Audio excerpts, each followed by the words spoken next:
Okay, so now we will be discussing cell structure and function. So basically in the first episode of the biology series, I did cells, basically plants versus animal cells, and just some characteristics of living organisms. Now we're going into more specifics about the cell structure and the function of the cell, basically, right? So let us begin. So we need to talk about what are cells first. Like in the first video, we mentioned some of this already, but let us mention it all over again. So basically, cells are the basic units of life, right? So they're the basic units of life, and or what am I saying? Okay, organelles are the components that make up cells, basically, right? So I was going to mention the cell tenets again, right? So there are three tenets of the cell theory that basically states that all cells are made up of living things, all cells are made from pre-existing cells, and cells are the basic unit of life. So basically this is where this definition comes from, where it says that cells are the basic units of life. So everyone is made up of cells, me, you, the little girl, everybody is made up of cells. So within our cells, we have some structures called organelles. So organelles are the components that are basically in our cells. So like our nucleus, our mitochondria, chloroplast, just any structure within the cell, vacuoles, all of those things are considered as cell organelles basically. And basically cells were discovered by a scientist named Robert Hooke, right? So basically it's a lot that goes into cells overall, as you can see. So you need to remember that cells are the basic units of life. Organelles are the components that make up cells. So example are nucleus, chloroplast, vacuoles, endoplasmic reticulum, all of those things are cell organelles. And then cells were discovered by a scientist named Robert Hooke. It's just a fact, just to know it basically, right? So let's talk about the functions of the cell. So cells have a lot of functions. They have a lot of functions, like they're the basic units of life overall, literally. So imagine something making up me, you, and everything, and cells are literally so small. They are like really, really, really, really, really, really, really small. And in just one person's body, there are probably billions of cells. At this moment, we don't remember the exact amount of cells that's in the human body, like the approximate. We don't remember it right now, but we have a lot of cells in our bodies. So they have a lot of functions, right? So they play a structural role where we say that cells provide structure and support for the body, because without cells, where would the body even be? Because they are like the little building blocks that make up all living organisms, not just human beings, not just cats and dogs.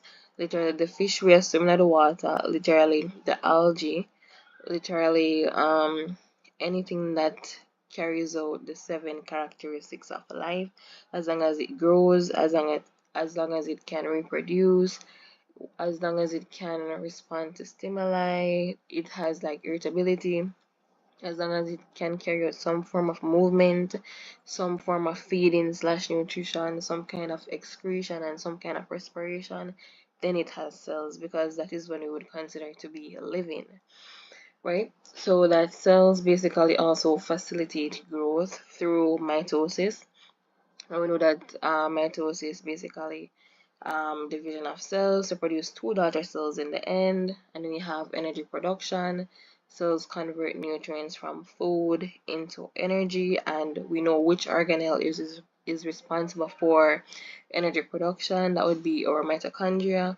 That plays an absolute big, like a really, really, really, really, really, really big role in energy production within our cells, right? So the mitochondria, the powerhouse. I think that was the first like definition I learned about mitochondria, that it was the powerhouse basically. So then it plays a role in transport. So cells import nutrients and exports waste products. So where so basically these functions right here, each organelle literally plays a role in each of these functions, right? So it's the organelles within the cells that allow all of these things to basically take place essentially, right? Because literally as I'm going through the list, the name of the organelle is coming directly to my mind. So each organelle is responsible for something here.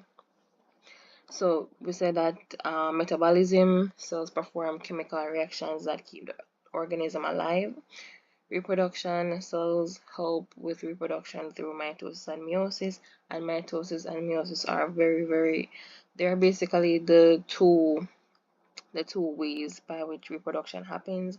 We know mitosis happens in somatic cells, meaning body cells, and we know that we produce two daughter cells in the end, and meiosis is basically includes the fusion of gametes. So this is like the sexual aspect of reproduction, right? So mitosis is more, I would say, kind of asexual, right? Because it's body cells. So there is no fusion of gametes or anything of that sort. But in our meiosis, we have to have some fusion of gametes.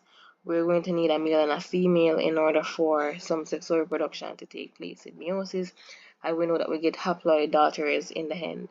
So four haploid daughter cells, right?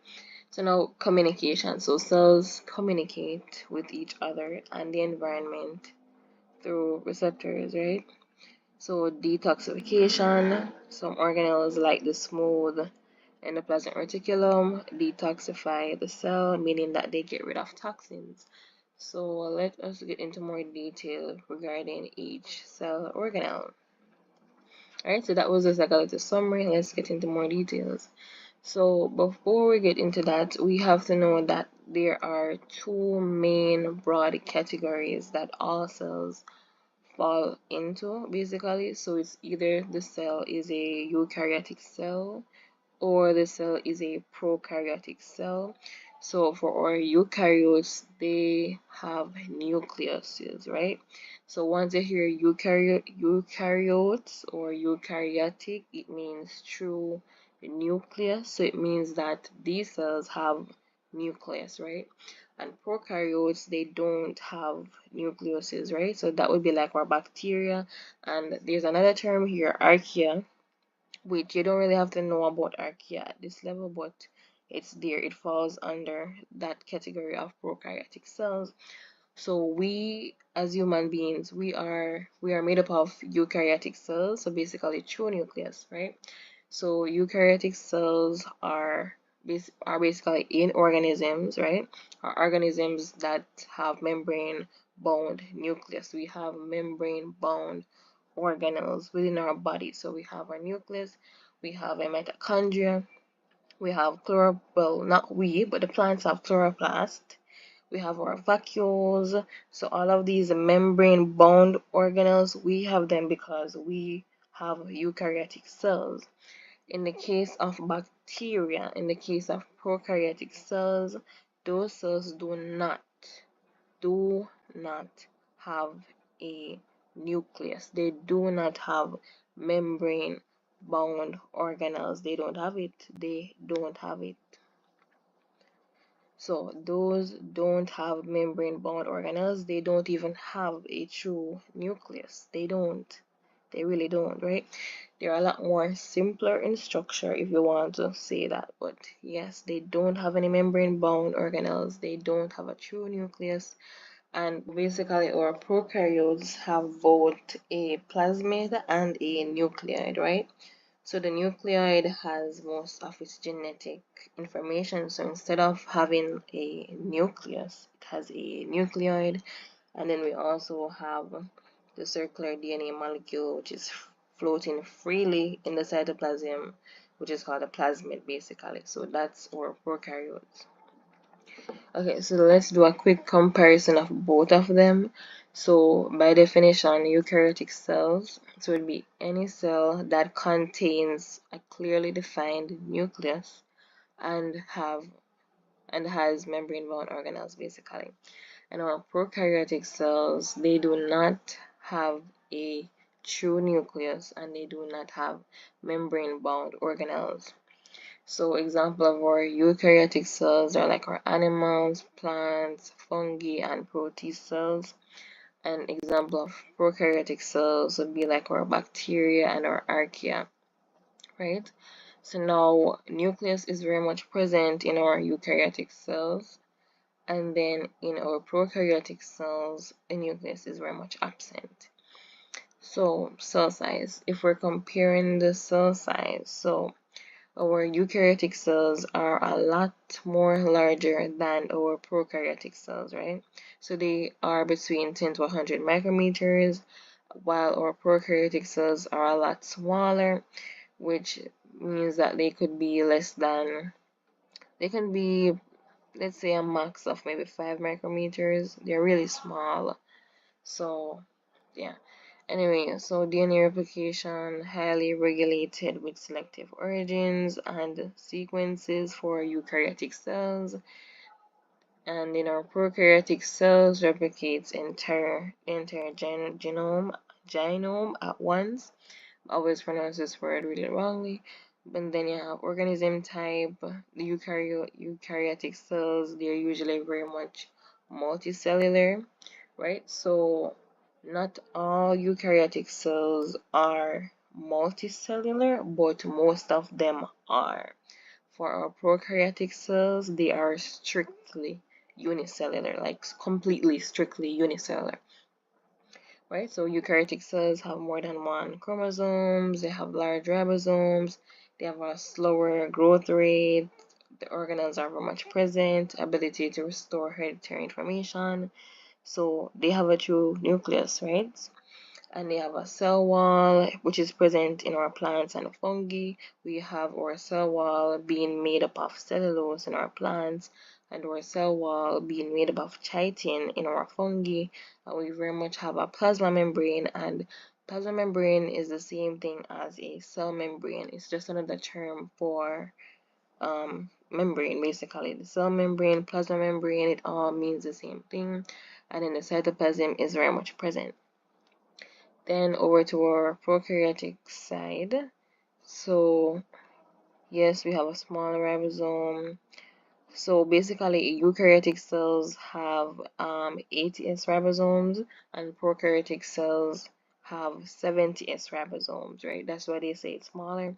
Growth rate faster, organelles are absent, so the prokaryotes do not have membrane-bound organelles, and it says all prokaryotes have this ability to store hereditary information, right? So they don't have a nucleus, but they do have a nucleoid, and they also have a plasmid present, right? And the plasmid is like some free floating DNA in their cytoplasm, right? So the cell wall is a bit more complex. So in our prokaryotic cells, specifically our bacteria, the cell wall is made up of peptidoglycan. That is how I pronounce it, but the cell wall is made up of peptidoglycan, and then plasma membrane is also present, cytoplasm is also present.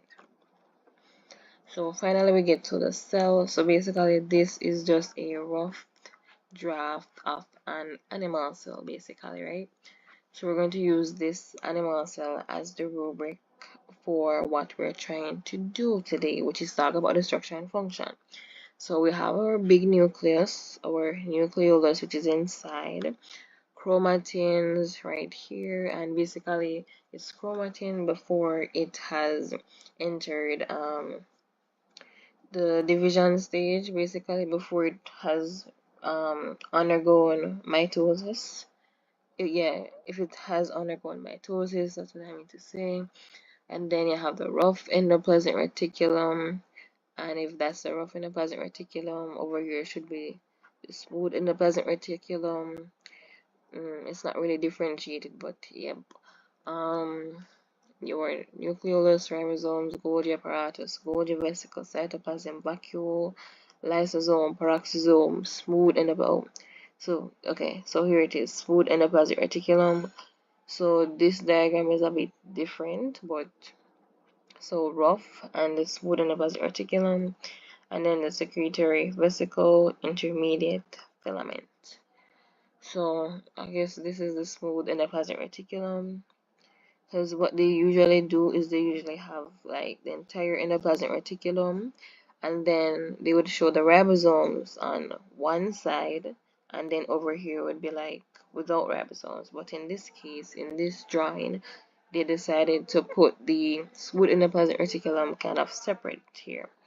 However, this is just a simple animal cell diagram which you should be able to draw for your exam and label on your own. So let's talk about the cell structure and function. So, cell structure and function. So our nucleus, which is a double membrane organelle, right? So our nucleus is actually surrounded by a nuclear envelope, right? And the function of our nucleus is to basically control the cell activities, right? So if they ask for the structure, you would tell them that it's a double membrane organelle surrounded by a nuclear envelope, right? So that is why it's double membrane, right? Because it's not just one membrane around it. It's surrounded by a nuclear envelope, and on this envelope there are some pores, and that's basically how the exchange of information between the cell and the nucleus takes place. Then we have our mitochondria, and as I said before, the first definition I ever learned about our mitochondria is that it was a powerhouse of the cell. Now let's do some differentiation between mitochondria and mitochondrion. So mitochondria is actually very much plural, right? So it means more than one, right? Which in our cells we do have more than one mitochondria. It's not like the nucleus where it's just one in the cell. In the case of the mitochondria, we have a lot of mitochondria all over the cell. So whenever you do talk or write about mitochondria, bear in mind that mitochondria is plural and mitochondrion is singular. So when you're talking about a single mitochondrion, you would say mitochondrion. If it's plural and you're talking about a lot of them, then you would say mitochondria. So the reason why it's called the powerhouse of the cell is because it produces ATP, and ATP is absolutely necessary for the cell to function. Without ATP, without energy, the cell has nothing going on. How would the cell carry out its cellular activities if there's no energy, right? So the mitochondrion. So in this situation, we said mitochondrion, we mean singular, so we're talking about one here. So it's also a double membraned, right? Rod shaped. It's a double membrane rod shaped structure that is found in both plant and animal cells with cristae foldings. So this means that the mitochondrion, or the mitochondria, since we're talking about this, so the mitochondria is not just found in animal cells, it's in both animal and plant cells, right? It is there basically in all, I would say all eukaryotic cells basically. Because what's going on here is that within this cell there has to be a powerhouse, right? It is a powerhouse and it produces ATP, right? And it plays a big in a lot of functions that take place in the cell, right? So in our mitochondria, what we have is some okay, so this is it. Let's use this. So on this diagram, our mitochondria is actually not labeled, but this is our mitochondria. So it has an outer membrane and an inner membrane. And so with this mitochondria, it has some folding inside, like some foldings inside, which is called, we call these cristae, right? Cristae, and it's also a double membrane organelle, just like the nucleus. It's also double membrane with cristae inside in this situation. But there's an interesting story behind the mitochondria and also the chloroplast, but I won't really get into that story, right? So it has a double membrane, just like it. And then let's talk about our chloroplasts. So they're only found in plant cells. So basically in this animal cell, you will not find any chloroplast whatsoever. No chloroplast. So basically it's only found in plant cells, in well at this level, contains a green pigment called chlorophyll. It carries out photosynthesis and it's also double membraned, and it contains some structures called thylakoids, and basically they're like some flat circular structures, right? And when they are stacked, they form a granum, and basically the space within the chloroplast would be our stroma, which it would be like the space slash cytoplasm of the chloroplast, basically. So in this diagram, we will not find a chloroplast, but there's an interesting story behind, well, it's a theory behind the mitochondria and the chloroplast. And basically, it's the endosymbiont, or am I pronouncing it properly? Endosymbiotic theory. And basically, it's saying that the reason why the chloroplast and the mitochondria, why the reason why they have double membranes, and it's almost like they have, how could I explain it? They have some characteristics which makes some scientists believe that they were once original like cells outside of a eukaryotic cells, if that makes sense. So the theory is that they were actually like swallowed. They were actually a type of bacteria, and we know that bacteria is like unicellular. So the theory is that the mitochondria and the chloroplasts were once unicellular cells that were free living independently, and they got swallowed up by a cyanobacteria. So basically a bigger bacteria, and then that bacteria is what evolved to become a eukaryotic cell. That's a theory basically. Okay, so basically that's the theory behind the chloroplast and the mitochondria, that they were basically once bacteria. But anyways, let's continue. So ribosomes, we have 80S ribosomes in our eukaryotic cells, and we have 70S ribosomes in our prokaryotic cells.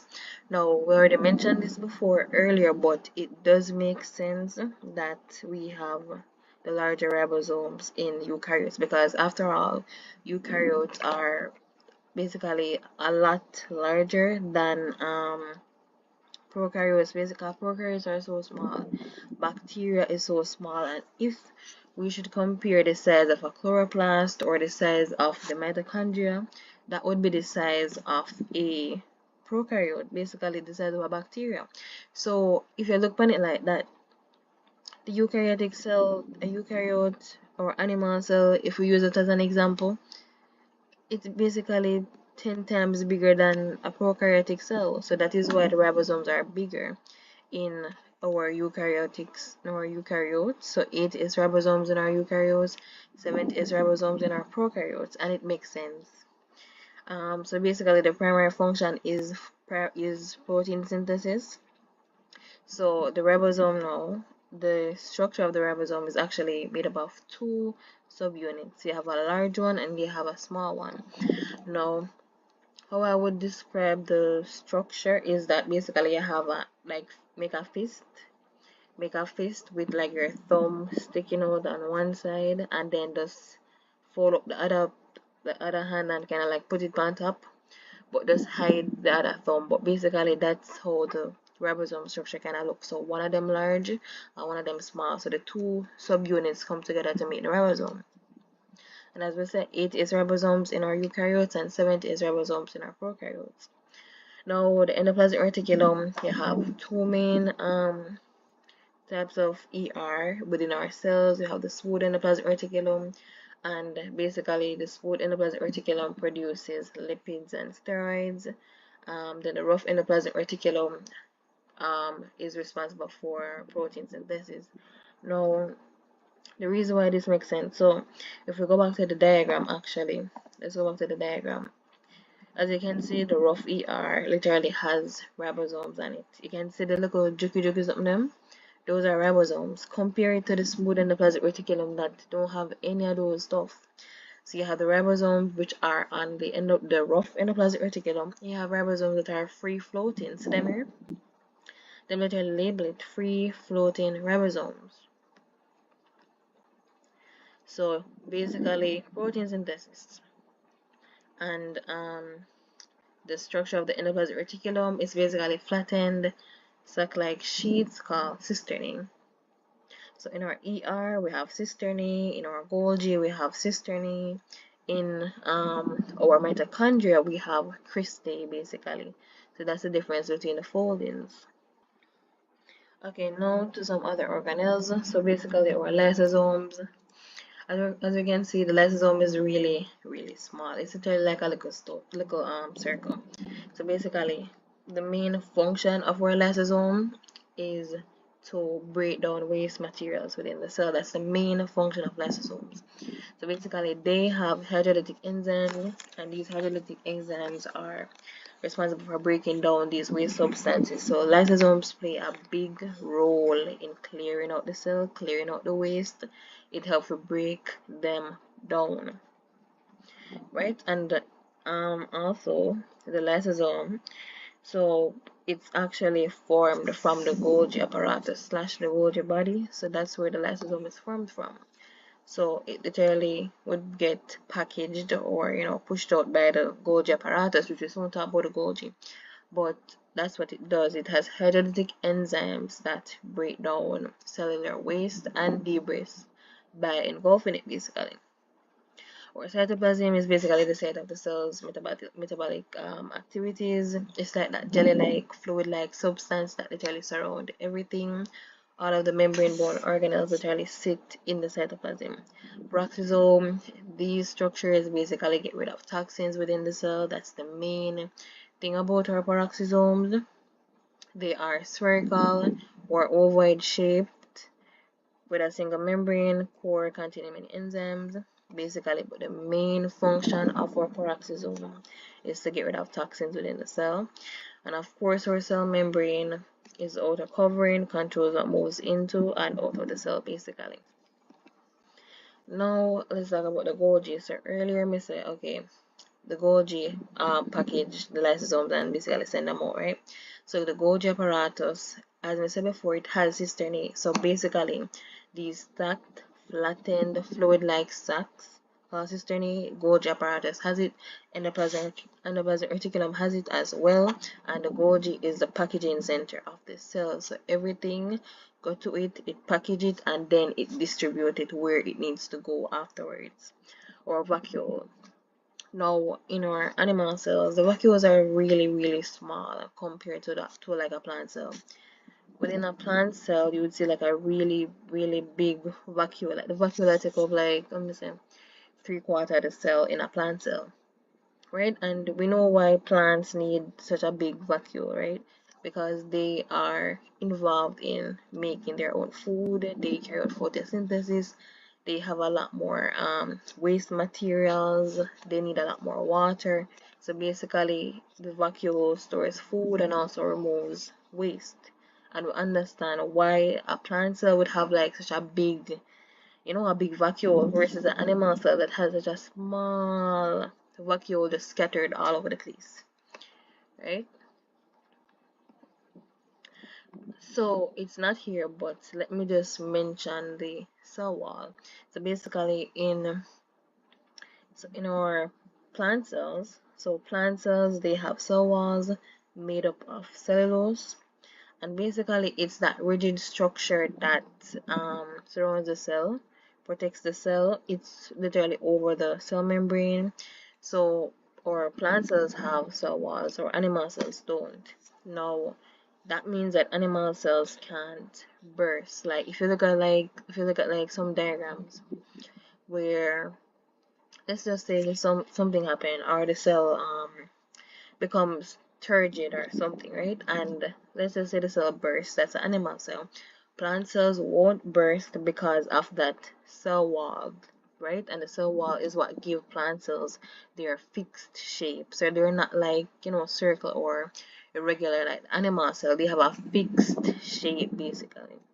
So that's really the function of the cell wall. And even our prokaryotes, specifically our bacteria has peptidoglycan in its cell wall, or fungus which we not really get into fungus, but fungus has chitin in their cell wall, and fungi that would come under eukaryotic cells. The bacteria comes under prokaryotic cells.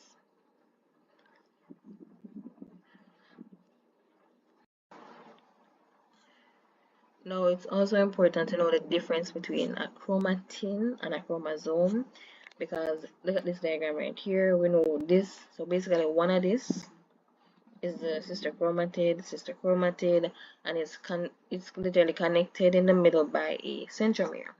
Now, what is the difference between them? So basically, let's go back to the diagram.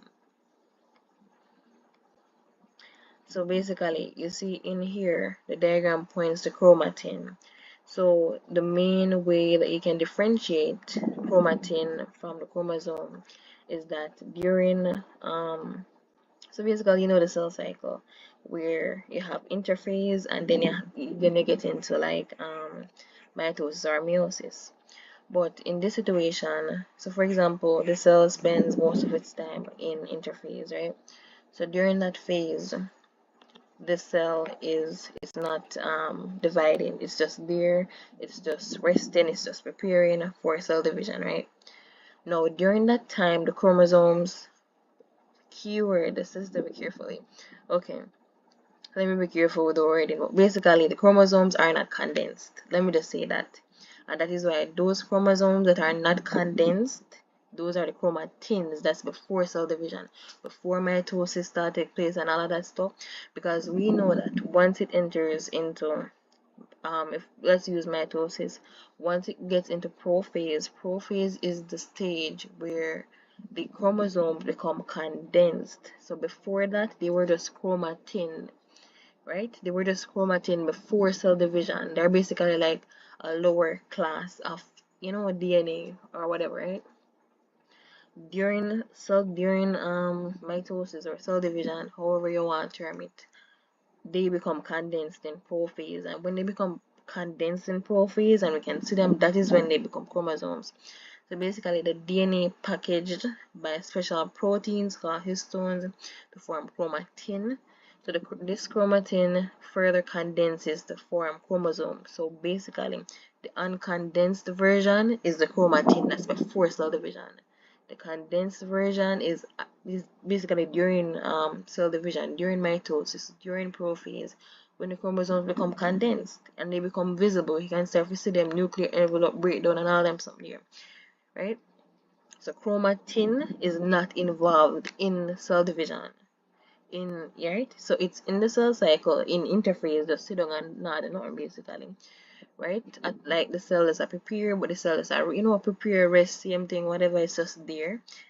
When it enters into mitosis prophase and it become condensed, that's when it become a chromosome. So basically, this means that the chromatin is a lower order of DNA organization, whereas chromosomes are a higher order of DNA organization. So basically, that's the main difference between the two. And this is just like a summary diagram of the animal cell versus the plant cell again, which you can look on some more. And as you can see, the big vacuole versus let's see, this diagram that you've not showed the vacuole of an animal cell, but we know it's there, but them just small.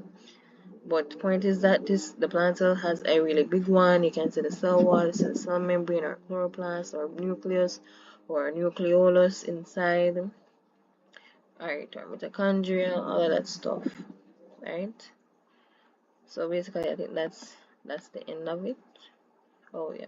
So that's it. So the animal versus the plant cell, chromatin versus chromosomes, Golgi, vacuole, lysosome, cytoplasm, peroxisome, cell membrane, chloroplast, ribosomes, endoplasmic reticulum, nucleus, mitochondria. Diagram again. So basically, I think that's the end of it. That's the end of the cell structure and function, basically. Welcome back to the biology series. So today We're going to continue with the CSEC biology and also the CSEC HSB syllabus. So basically, we did the nervous system before, we did cell division, mitosis and meiosis, we did cells, animal versus plant cells, we did which one? What's it called? Cell structure and function. So we did, what is that, 4? So we did those 4 already. So we're going to continue the biology series talking about diffusion, facilitated diffusion, osmosis, and also active transport. So that's the plan. Let us continue. Alright, so we're going to start with diffusion. So now we can either just call it diffusion or we can call it simple diffusion, and basically all of these are methods of transport within the cells. All of these help to get stuff across the membrane or cell membrane within the cell, basically, right? So diffusion, facilitated diffusion, osmosis, active transport, all of them function to get stuff across our cell membrane, right? So we can either call it diffusion or simple diffusion. It's the same thing, basically. And what is diffusion? So basically, diffusion is the movement of particles from an area of high concentration to an area of a low concentration until it's evenly distributed, right? Because that's the goal of um, diffusion, basically. The goal is always to get the stuff evenly distributed. And the example I learned when I was doing, I think, maybe integrated science back in probably grade 8 or grade 7, my science teacher at the time, he would say, for example, if somebody opened a box of KFC in the classroom, right? So the person that way down at the back of the classroom and them have some KFC, them eat for lunch. And when them open that KFC, you best believe, say, if you stand up at the door of the classroom and them at the back of the classroom, that smell, the KFC smell, is going to move from that area of high concentration at the back of the classroom to you that is right at the door, because that's how diffusion works. It's always to get the particles evenly distributed. So it's going to always move from an area of high concentration to an area of low concentration so that it can be evenly distributed, because that's always the goal of diffusion. Right, so that's basically our definition for diffusion slash simple diffusion. They're about the same thing, but just remember, high concentration to an area of low concentration, and the goal is always for it to be evenly distributed. It doesn't want, like, just everything bunged up in a one corner, right? So for example, you see these balls, these could be molecules for something, and they're literally concentrated in one area, right? What diffusion is going to do, diffusion is going to move it from this area of high concentration, and look at the entire, like, look at this container. Literally, when you look around it, it's all of it is empty. So it's going to move from an area of high concentration to an area of low concentration to get it evenly distributed, because that's always the goal of diffusion. Alright, so examples of substances that diffuse. So substances that use diffusion include water, oxygen, carbon dioxide, ethanol, and also urea. So these molecules can pass through cell membranes without energy through simple diffusion, right? And then another example would be the gases in our lungs, right? The gas exchange between oxygen and carbon dioxide. So during respiration, oxygen and carbon dioxide are exchanged in and out of the lungs through simple diffusion, right? So these are just giving you examples of substances that use diffusion, right? And then you have glucose. So glucose moves into cells through diffusion for respiration. And then ions also pass through the membrane, right? But they don't just go through the membrane just like that. They need help. So that's why another type of diffusion is what they use to get across the membrane. So they use facilitated diffusion, in which I'm going to get into more details about facilitated diffusion very, very soon. And then in the case of this glucose, what gets glucose across the membrane is, it's not necessarily just diffusion, right? Because glucose is a very big molecule, right? So for something like diffusion, another type of transport would actually get glucose across the membrane. So active transport, or even, yeah, I think active transport would be able to get glucose across the membrane. So when diffusion can be a very broad term, it depends on how you use it, but transport is more than just diffusion. It breaks down a lot more. So we're going to get into more details and explain all of this next. Right, so let's talk about the rate of diffusion. So the rate of diffusion is affected by several factors, including temperature. So temperature, concentration gradient, or surface area, like for example in our cells, or surface area to volume ratio. Also the diffusion distance, density. So the higher the temperature, so higher temperatures increase the kinetic energy of particles, causing them to move and mix faster. That means that the higher the temperature, the faster the particles are going to move across the membrane. The faster it's going to happen. And as it relates to concentration gradient, so the greater the difference in concentration, the faster the rate of diffusion. For example, you have like a lot of particles. So you have maybe we have 10, so we have 10 molecules outside of the membrane, right? That needs to get inside, right? Or something like that. It's moving from an area of high concentration, right, to an area of low concentration. You get what I mean, right? So when it says the greater the difference in concentration, imagine if, for example, you throw, like, you probably pour some water, right? You pour the water. When you have a lot of water in the bottle, for example, and you throw the water in one cup, it'll go move really, really fast. When there's a small, tiny bit of water left because the concentration get lower now, it'll go take a longer while. So we don't know if that is necessarily a good example or that I explain what it should, but the greater the difference in concentration is the faster the rate of diffusion is going to be. As it relates to surface area, for example, our cells have a large surface area to volume ratio, so a larger surface area results in a faster rate of diffusion, right?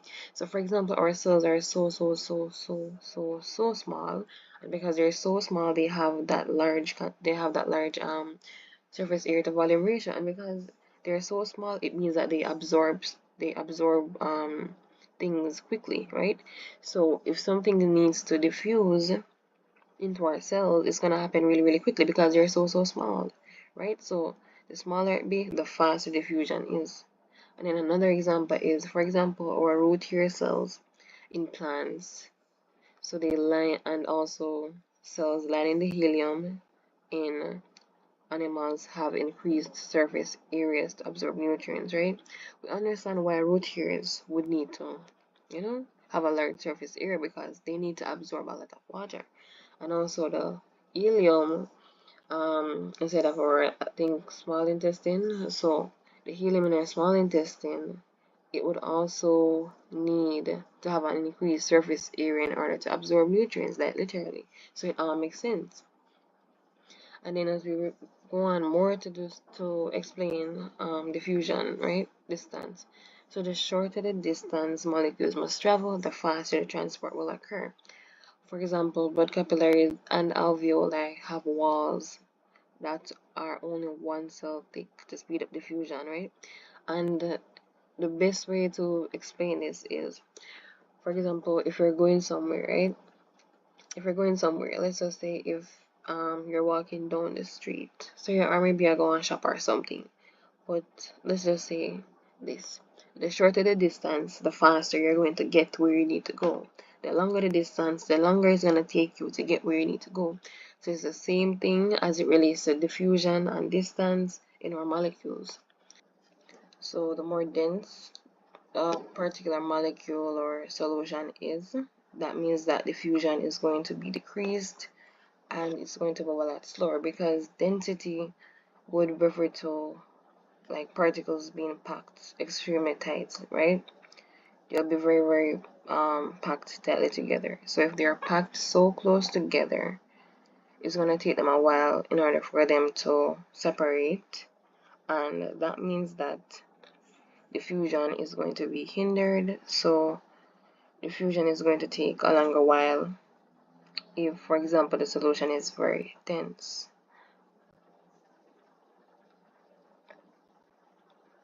Alright, so the next one is facilitated diffusion.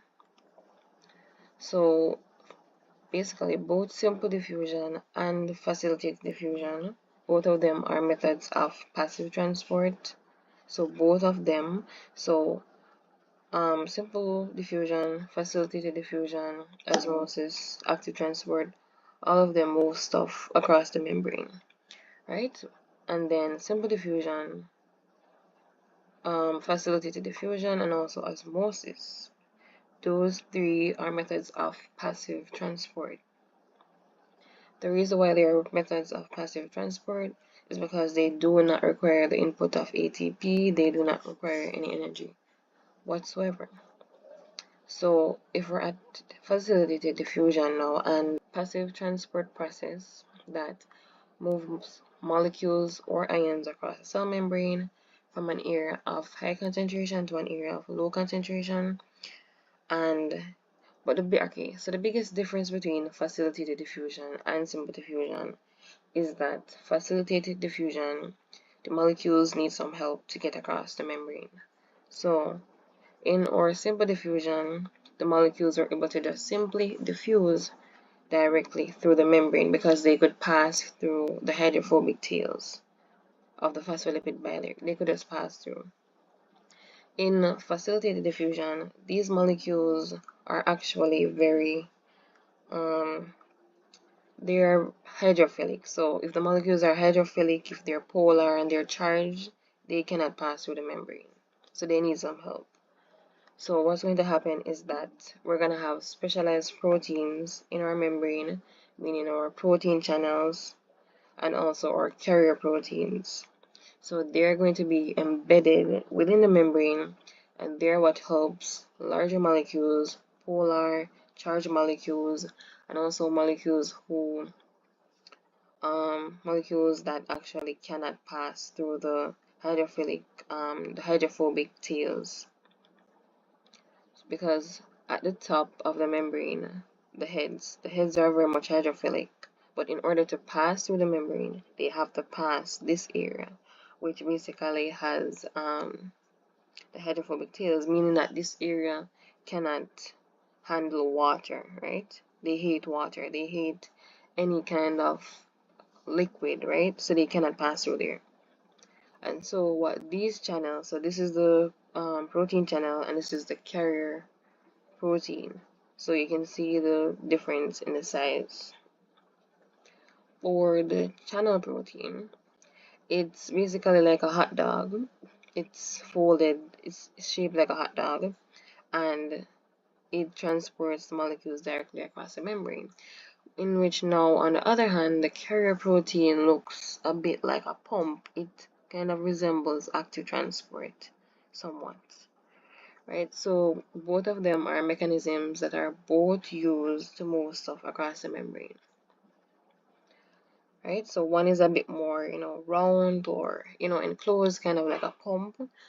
And so basically it's like one side closes, one side open, taking what it needs, then it closes that side and then it opens here and then it lets out the molecules here, versus our protein channel where the stuff just passed through. Right, so that's the biggest difference between simple diffusion and facilitated diffusion. One requires some help, and these are our channel proteins and our carrier proteins. They're what helps to get these molecules across the membrane, because it's literally the same thing. In simple diffusion, they left from an area of high concentration to an area of low concentration. In facilitated diffusion, it's the same thing. If the molecules are moving from an area of high concentration to an area of low concentration, but this time they're going to use specialized proteins to help them get through the membrane. And examples of that would be urea and amino acids. Now back here we say that glucose. moves into cells through diffusion for respiration. So glucose is a molecule that can either use facilitated diffusion, or it can also go through active transport to get those stuff across the membrane. So now this is a much more larger diagram, right? So basically this is the phospholipid bilayer. So this is the fluid mosaic phospholipid bilayer. This is our channel protein. This is our carrier protein that resembles a pump somewhat, and facilitated diffusion does not use ATP, right? So we have the hydrophilic head and we have the hydrophobic tails, and this part of the membrane cannot be, it's, what should I say, it's lipophilic, right? So it's lipophilic, meaning that it's fat, it's lipid loving, right? And if it's lipophilic, that means that it's hydrophobic. So certain molecules that are really charged, really polar, cannot pass through this area of the membrane. So they can come up here, but they cannot pass through in order to get inside. So that's the biggest difference. Okay, so specialized proteins that help move these molecules, so that's the difference. In our facilitated diffusion, we use carrier proteins and we use channel proteins. So carrier proteins, they bind to the substance being transported, right? And then channel proteins allow the substance to flow freely. So as you can see, it literally binds. Look at that, specifically shaped out for the molecule in order to get it across the membrane, while the channel protein just like lets them go through. Right, so facilitated diffusion does not require energy from the cell. It's used to absorb nutrients like amino acids and glucose across the gastrointestinal tracts, and also, yeah, and also the epithelial membrane. So now factors that affect facilitated diffusion. So factors that affect facilitated diffusion. So Brownian motion is the force behind the diffusion of lipids. So the main factors affecting the process of facilitated diffusion are temperature, concentration, diffusion distance, and also the size of the molecules. So these are basically almost like the same thing as the regular simple diffusion. So for simple diffusion, we said, okay, temperature increase, the movement of the particles also increase, so they will move faster. Concentration, the higher the concentration, that means that the molecules are going to move faster to get to the area of low concentration. Diffusion distance, the shorter the distance, the faster they will get where they need to go, essentially. And also, when we talked about the density, meaning that earlier, but in this case, we're talking about the size of the molecules. So the smaller and lighter they are and uncharged, they will move across the membrane a lot faster. So now we're moving on to osmosis. So this is the process where water molecules move from an area of high concentration to an area of low concentration across a semi-permeable membrane until they're evenly distributed. So osmosis is a form of passive transport, just like simple diffusion and facilitated diffusion, but the difference with osmosis is that it takes place specifically within water and it passes through a semi-permeable membrane, right? Semi-permeable means that some stuff get across, right? But yeah, so it's the same concept, high concentration to an area of low concentration, because the goal is always to have the molecules even distributed at the end of the day. Then you have the active transport, and this active transport, this is a diagram of active transport, but here you can literally see that the active transport pump, so we talked about the channel protein, we talked about the carrier protein, and this active transport pump resembles a carrier protein, right? But the difference with facilitated diffusion and active transport is that it requires the input of ATP. So, and the next thing is that in active transport, the molecules move from an area of low con so a low concentration to an air of high concentration, right? So this is the reverse, because in simple diffusion, facilitated diffusion, osmosis, they all moved from an area of high concentration to an area of low concentration. But in this situation, these molecules are moving from an area of low concentration to an area of high concentration, right? So it's basically almost like the opposite against a concentration gradient, right? It requires input of ATP. So now this is the definition. So active transport is movement of molecules or ions across a cell membrane from a region of low concentration to a region of high concentration against the concentration gradient, right? And it requires cellular energy in order to achieve this movement. That is why ATP is here. ATP meaning adenosine triphosphate, right? That's ATP. And an example of active transport would be our glucose, right? So earlier we said that glucose could go across the membrane via facilitated diffusion. Well, it can also go across the membrane via active transport, right? And active transport is also an endergonic reaction, which means that it uses energy and is also moving away from equilibrium, right? And it's going up against the concentration gradient. Right, so that's basically the summary of simple diffusion, facilitated diffusion, osmosis, and then active transport. But the main thing is just to learn the phospholipid bilayer, because this is the bilayer. These phospholipids are what make up these are like the primary stuff, right? So lipids, proteins make up, they play a huge role in our phospholipid bilayer, which I'm talking about the membrane. And in some within these, this diagram is a very simple diagram, but usually in between our phospholipids we usually have like cholesterol. On top we would have like our glycolipids or glycoproteins, and like a sugar chain, I mean the carbohydrates. So yeah, but the main thing is just to know that this is hydrophilic head, hydrophobic tail, and because of the hydrophobic tail, some stuff cannot get across the membrane, and that's why they need methods like active transport, facilitated diffusion to get them across the membrane. Osmosis is also very much passive. It does not require ATP. The only one that uses ATP is active transport. The only one. Right, so anyway, so this is the end of the biology series. This is the end of diffusion, osmosis, facilitated diffusion, and also active transport.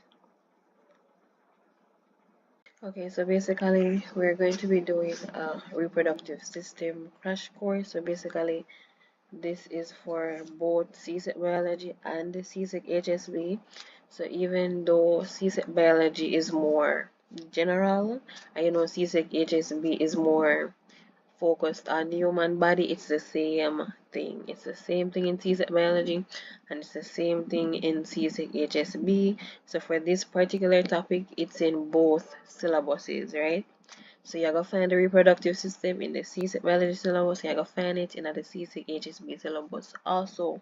So you don't have to worry, say, okay, somebody something them you not have to know because you do CSEC biology, or somebody something them you not have to know because you do CSEC HSB. It's literally the same thing. The only thing is that CSEC biology students do a lot more in terms of plants and animals and all that stuff because it's more general. But CSEC HSB is focused on the human body, and in this topic we're talking about the human body. So basically the reproductive system is what we're going through. So we're going to try our best to go through this, explain it, and just to get an understanding and like an overview of what this topic is about. So if you never learn nothing, what I would advise you to do is take some notes. That is the first thing. Take some notes as me I go through the slides them. Read it as you go along as well. Also, so take some notes, read it, and stuff like that. So yep, so it's very simple. It should not be too long, I think, but anyways, we'll just get started. But yeah, so basically So basically the goal is we want to get through these particular topics. So basically the reproductive system is very broad, right? There's a lot that goes into it. So what we want to talk about is sexual and asexual reproduction, the structure and function of our reproductive organs, both for the male and the female. Although, you know, the female one I'm going to take up a bit more time because a lot more goes on there.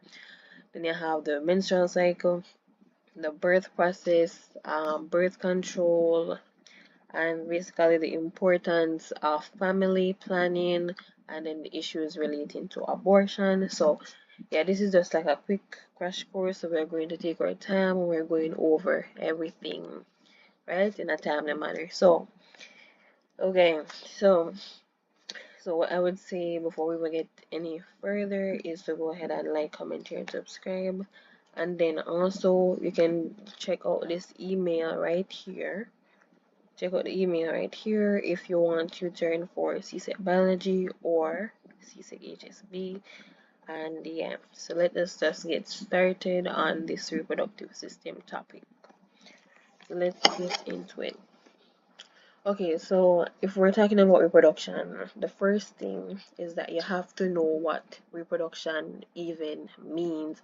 What does it even mean to reproduce, right? And especially in today's culture, sometimes we use the word so loosely, like, oh, reproduction, oh, people just have baby and way.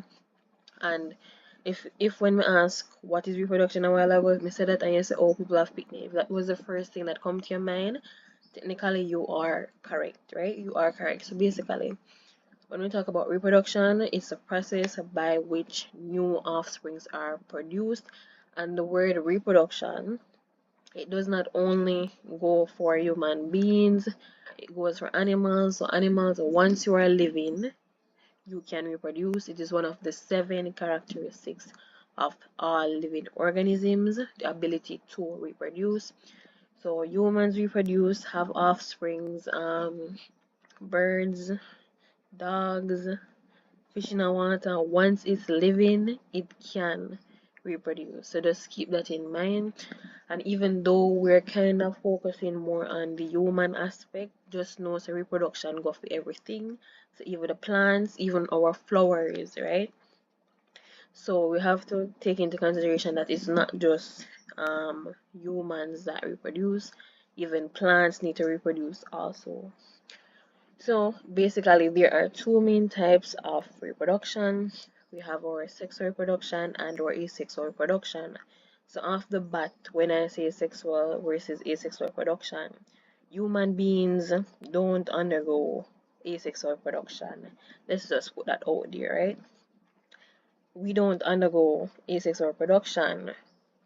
Like, how would I say? So one example of a organism that can reproduce asexually are plants. Literally, plants don't need 2 separate genders, or yeah, they don't need any gametes to basically fuse, right? In order to have offsprings, in order to have new plants being produced. Humans reproduce by sexual reproduction, meaning that both a male and female gametes have to fuse and fertilization has to happen in order for you to say that something undergo some kind of sexual reproduction. It has to fuse, male and female has to fuse, right? For asexual reproduction, it means that no fusion no take place, no fertilization took place. That is when you can say something is very much asexual. So human beings cannot undergo asexual reproduction, but plants can. And even though plants undergo asexual reproduction, they can also undergo sexual reproduction as well. So if you look at sexual reproduction right here, this is what humans undergo. That is how them have people have a baby. Male and female come together. You have the sperm cell, you have the egg cell, the sperm cells swim, go to the egg, fertilization takes place, boom. Somebody pregnant, and then boom, them have the baby. That's the offspring. That's literally the process. So yeah, we're going to go into a bit more detail about the advantages and the disadvantages for both of these types of reproduction.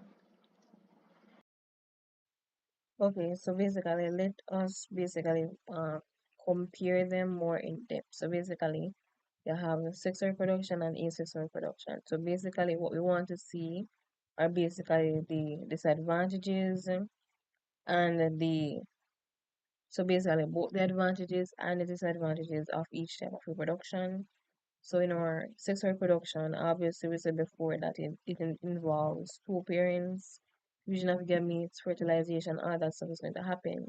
Asexual reproduction, and you can literally note this down as a big, big difference. So if a question should ask what is the difference or name two, three differences between sexual and asexual reproduction, this is what you can say. You can say that sexual reproduction involves male and female gametes. Asexual reproduction involves no gametes, sexual reproduction, fusion of gametes. Asexual reproduction, no fusion of gametes happen whatsoever.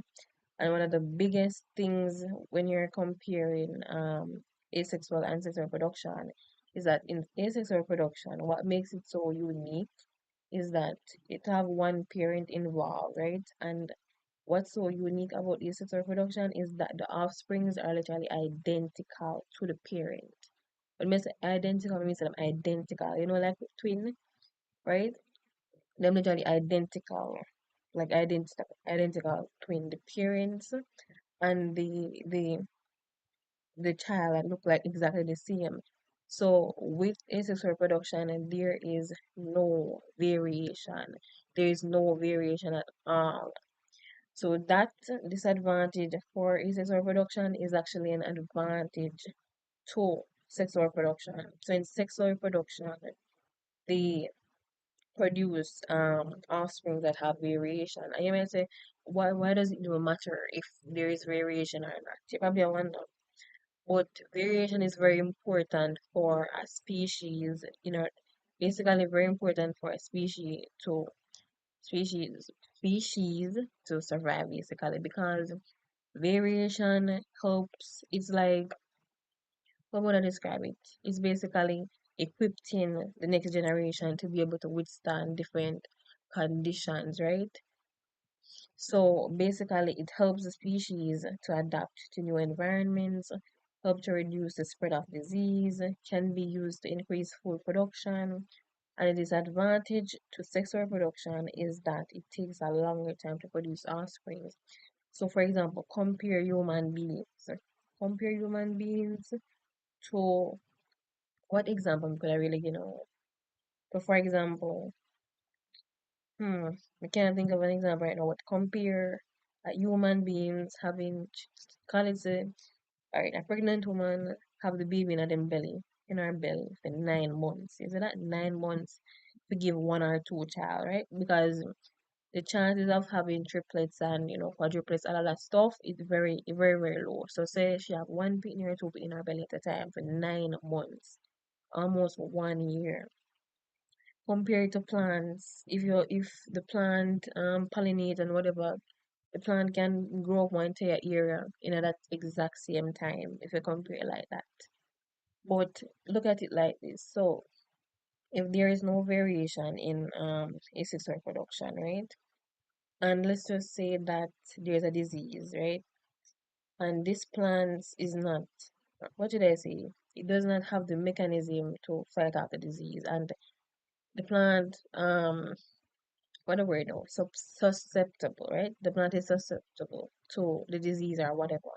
And then that plant do asexual reproduction and produce 20 other plants that cannot fight off the disease. At the end of the day, all of them are go dead.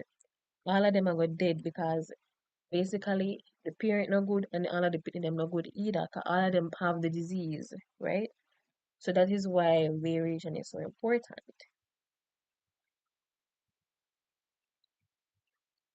So that is why variation is so important, and that is why human beings, you different from your mother different from your mother, and everybody. So even though you share the same genes, the genes not identical to the T like that. It don't identical to the T. It's not share some, but there is variation because you have some of your mother, some of your father mixed together. So if something would something already in your mother bloodline, we could have killed everybody. The thing is that you know fully enough your genes alone you carry. So maybe it's something in your father genes more dominant and that is why it don't affect you. For example, sickle cell or something like that, right?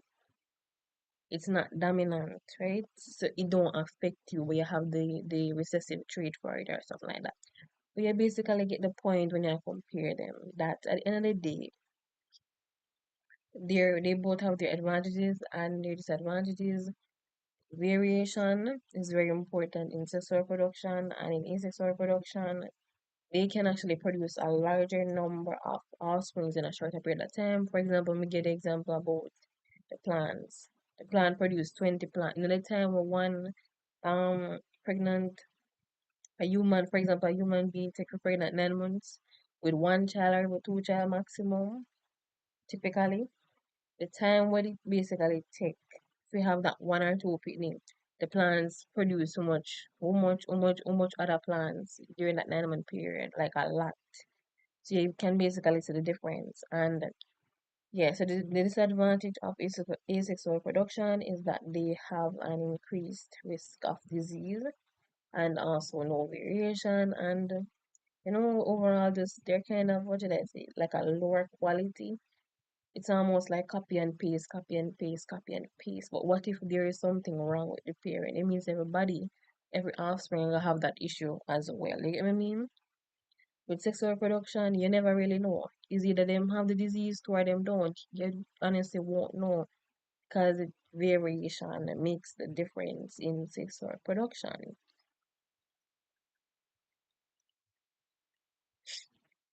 So basically, no, we're moving on to the female reproductive system. So I would suggest that you at least know how to draw this, right? I would suggest you at least know how to draw it. So basically, let's just go through the label. So basically, this is our reproductive system, and in here, right here, is the uterus. So the space in here is the uterus. So I feel like we're gonna start from the wrong place, but okay. So basically, this is where the vagina is down here, right? So this is the vaginal opening down here, right? So the vaginal opening, and then you have the cervix to the back. So basically, if for example you go to the gynecologist or something like that, this area is basically what they would be able to see from the opening back to the cervix. That's all they can see. And then up more is the uterus. So basically, uterus is very important. The uterus is very important. Like for example, when they say the uterus lining, for example, with the menstrual cycle, the uterus lining would basically shed or basically yeah, it would break down. Uterus wall break down, like what I'm always saying. But basically, this is the ovary, this is the fallopian tube, and this is firmly, you don't really have to necessarily know this one right here, but everything else, the vaginal opening, the cervix, the uterus, the fallopian tube, and the ovary, I would suggest you know to draw this, or at least have a mental presentation in your mind of how it exactly looks. So, anyways, let's go over the functions. So, the first one is the vaginal opening. So basically, it allows sperm to enter the reproductive tract to potentially fertilize an egg for, and basically, yeah, so for reproduction, also menstruation, so it provides an exit route for the menstrual blood from the uterus. It also functions in childbirth, serves as a birth canal during delivery, and also for sexual function. But basically, everything goes on with the opening, like everything have to pass the opening right there. So if you give birth, it have to pass right here. So if menstruation, it have to pass right here. So this is very important. So now the uterus, which it is described as a pear-shaped muscular organ that don't spell properly, but yeah, that functions to nourish and host a fertilized egg until the fetus or offspring is ready to be delivered. So basically, it would be implanted on here, basically. And the ovaries, so basically, the ovaries are the female reproductive glands that produce the eggs and hormones that regulate the menstrual cycle, fertility, and pregnancy. And you have the fallopian tube, which its primary function is to transport an egg from the ovary to the uterus, right? So basically, the entire fertilization process would start with an egg being released from the ovary. The egg would travel through the fallopian tube. The sperm would wait in the fallopian tube for the egg. If the sperm and egg meet, fertilization takes place. So the fertilized egg, which is called a zygote, would travel down the fallopian tube. The zygote becomes a corolla. You're not really sure about what that means. Then a blastocyst as it travels to the uterus, and then it would eventually implant in the uterus lining where it can grow into a fetus. So basically, that is why the uterus is so important. And basically, if that implantation does not take place, that is when menstruation happens, right? So the body is preparing to have a baby every single month. So when the body is preparing to have a baby every single month, it is expecting, right? It is expecting that the egg, the fertilized egg, is going to implant on the uterus, right? So if that implantation does not happen, if it does not take place, then what's going to happen? The walls are going to break down, and it's going to break down in the form of blood, basically. So that's how the entire menstruation process happens. Right? So then let's talk about the cervix. So it's a vital part of the female reproductive system. It has many functions, including fertility, pregnancy, childbirth, menstruation, and also protection. So as it relates to fertility, so the cervix allows the sperm to pass into the uterus during ovulation, pregnancy. So the cervix is what protects the growing fetus during the pregnancy, childbirth. The cervix dilates to allow the baby to pass through as in them a push out the baby, right? Like for example, if I hear them say, "Oh, 2 centimeters dilated" or whatever you want to say, that is basically what they mean.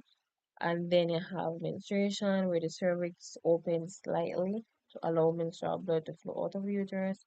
Protection, the cervix secretes mucus to prevent bacteria and other harmful microbes from entering the uterus. And in recognition, the cervix recognizes and prevents pathogenic entry.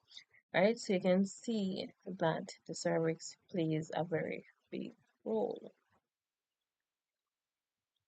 Okay, so basically this is the male reproductive system now, and basically just look at it, just look at it. So this right here, this tube is called vas deferens. You have the pubic bone, which are not really too relevant. Then you have the penis, the urethra here, the scrotum, the testicle, epididymis, the prostate, rectum, and then the ejaculatory duct. So basically, this is the male reproductive system. So you can just look at both of them and literally compare them. In this situation, it would seem like the female reproductive system is a lot more simpler, and the male one is a bit more kind of all over the place. But as I mentioned before, that's also seminal vesicle right there, but the pubic bone not really relevant, but everything else is really serving a purpose. Right, so just a quick function for each of them. So testes produce sperm. The epididymis stores sperm. The vas deferens is what transport or conducts the sperm to the urethra. And then you have six accessory glands, which that one not necessarily there on that diagram, but it produce seminal fluid that nourishes the sperm. We have the urethra, which conducts the sperm to the outside. The penis, organ of copulation, the scrotum, provides proper temperature for testes basically, right? So it regulates the temperature. Right? So it basically, when we say that the when we say that the penis is an organ of copulation, basically it means that it it basically transfers sperm, right?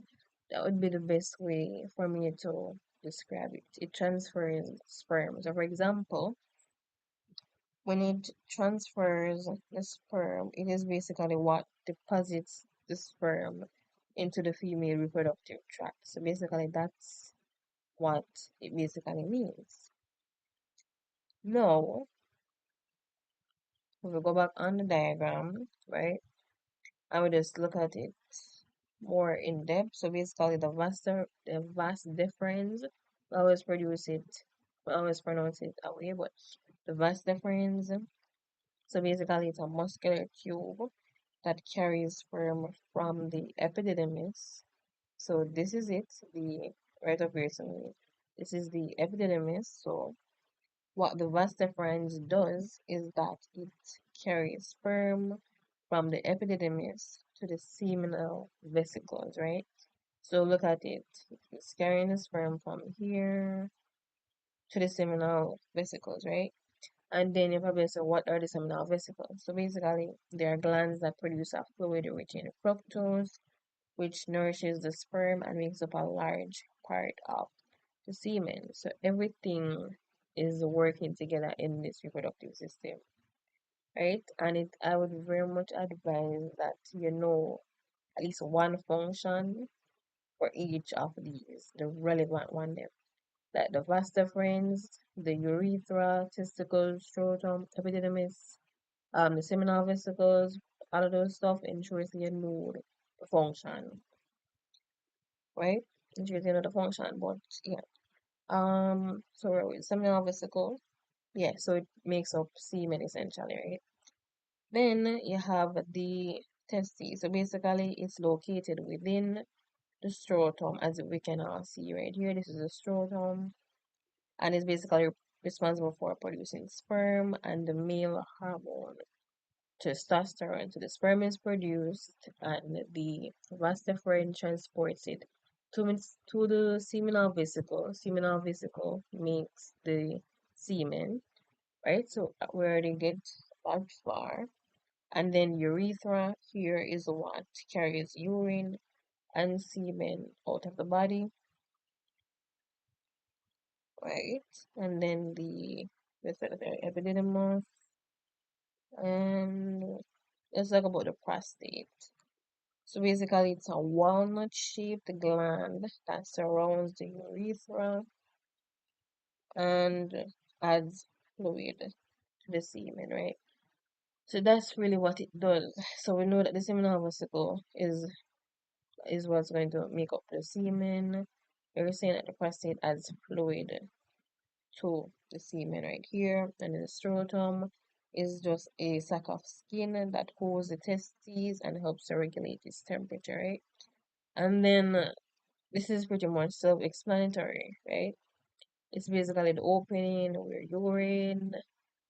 urine, semen, everything pass through the penis. So basically, those are the functions, and then now the birth process. So the birth process. Okay, so the birth process, also known as labor, has three stages: the dilation, expulsion, and placental. So during labor, the cervix is going to open and the baby is going to move through the birth canal.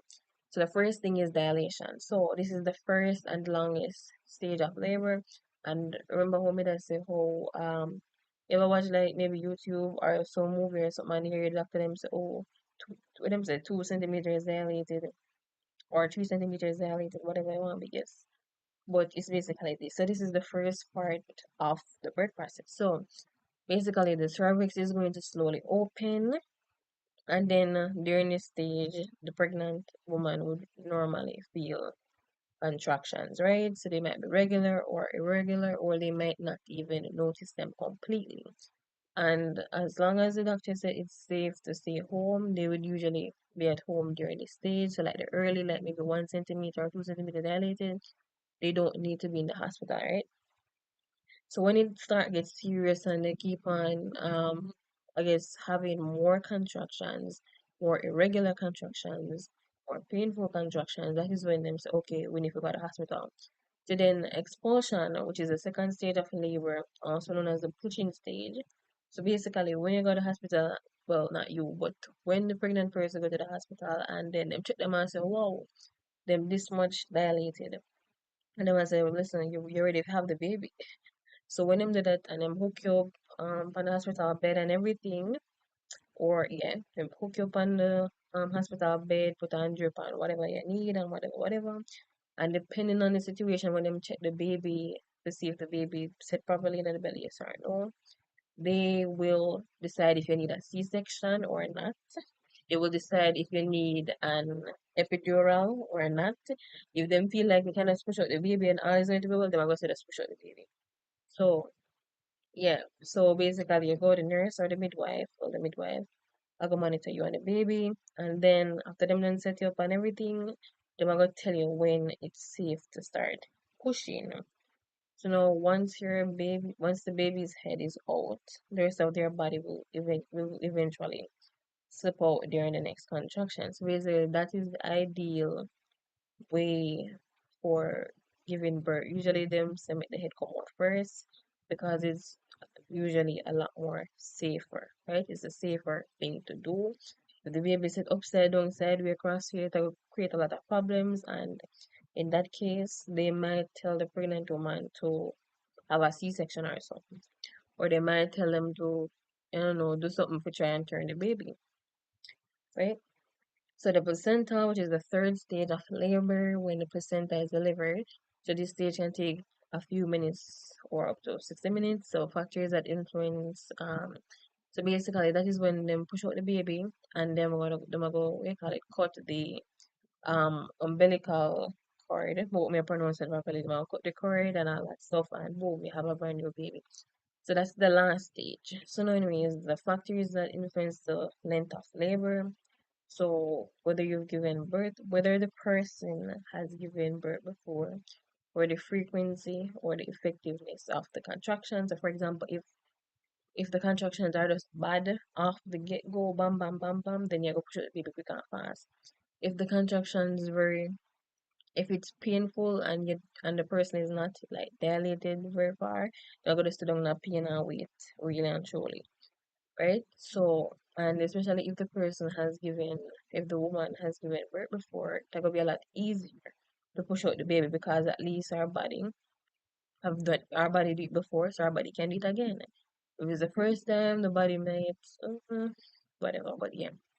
So anyways, signs of labor with the backache, diarrhea, and the most obvious one, um, the water breaking essentially, right? We don't really know about them other one here, so let's just scrap that at least for now. Okay, so this is just the birth process again. So basically, the baby pushes against the cervix, causing it to stretch. Stretching of the cervix causes nerve impulses to be sent to the brain. Brain stimulates posterior pituitary to release oxytocin, and then oxytocin causes smooth muscle lining, but basically for the uterus to contract. So everything is a process. So when the contractions start, bam, bam, bam, that is when you know the baby will come out. Then the menstrual cycle. So the menstrual cycle, it happens every month, prepares the body for pregnancy.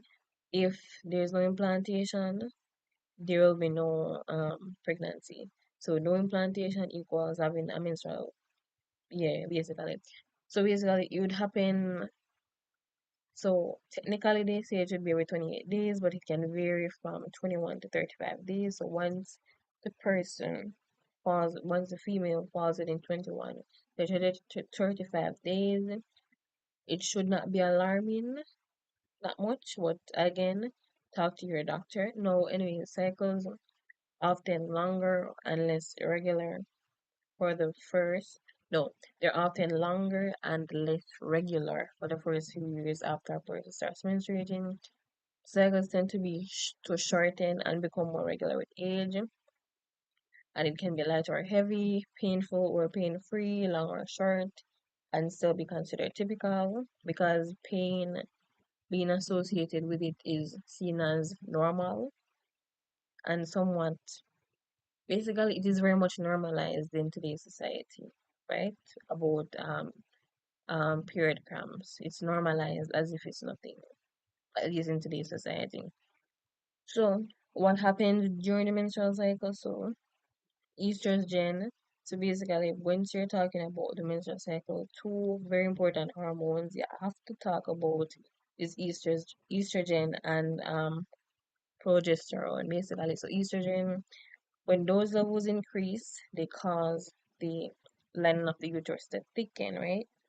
So the uterus lining is going to thicken, and then ovulation, when the egg is released from the ovary and moves into the fallopian tube. So now what the body is expecting at this point is, oh, I'm gonna get an egg will implant and you'll get pregnant. But when that doesn't happen, the opposite happens. So next, the progesterone levels are going to increase after ovulation, while estrogen levels decrease. So then if the egg isn't fertilized, progesterone and estrogen levels decrease and the line of the uterus is shed. So that's what comes off as blood at the end of the day. If the egg itself is not fertilized, this is basically just a diagram of the process of the menstrual cycle, right?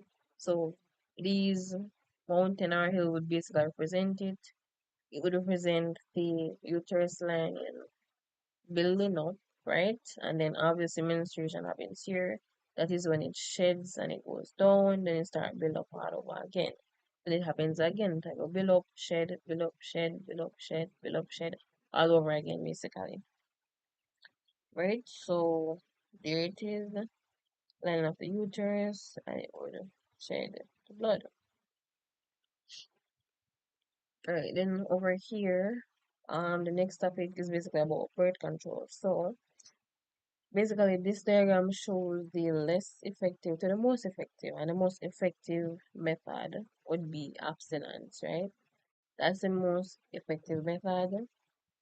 If one should choose not to do that, what's the next step? So basically, the next step is, and basically, these are the least effective spermicide, fertility awareness, meaning that you would track the cycle to basically be aware of when you're ovulating, because if somebody is ovulating, that would be the best time. That's basically the time when they're most likely to get pregnant, right? For some reason. We don't know the science behind that, but whatever. Okay. Yep, so less effective. So this is 71 to 76% effective. And then this next round is 78 to 82% effective, depending on the method. So you have the cervical cap, the sponge, then condom. That one is external, and then you have the diaphragm. But me think this, and this would actually go inside of the vagina. And then 92 to 97% effective. You have the patch, the ring, the pill. I also have the shot. Then 99% effective. You have sterilization. Basically, this would mean that they tie their tubes, or them have an implant, or you get an IUD. But an implant is what them put in them arm, I think. I don't necessarily remember. But yeah,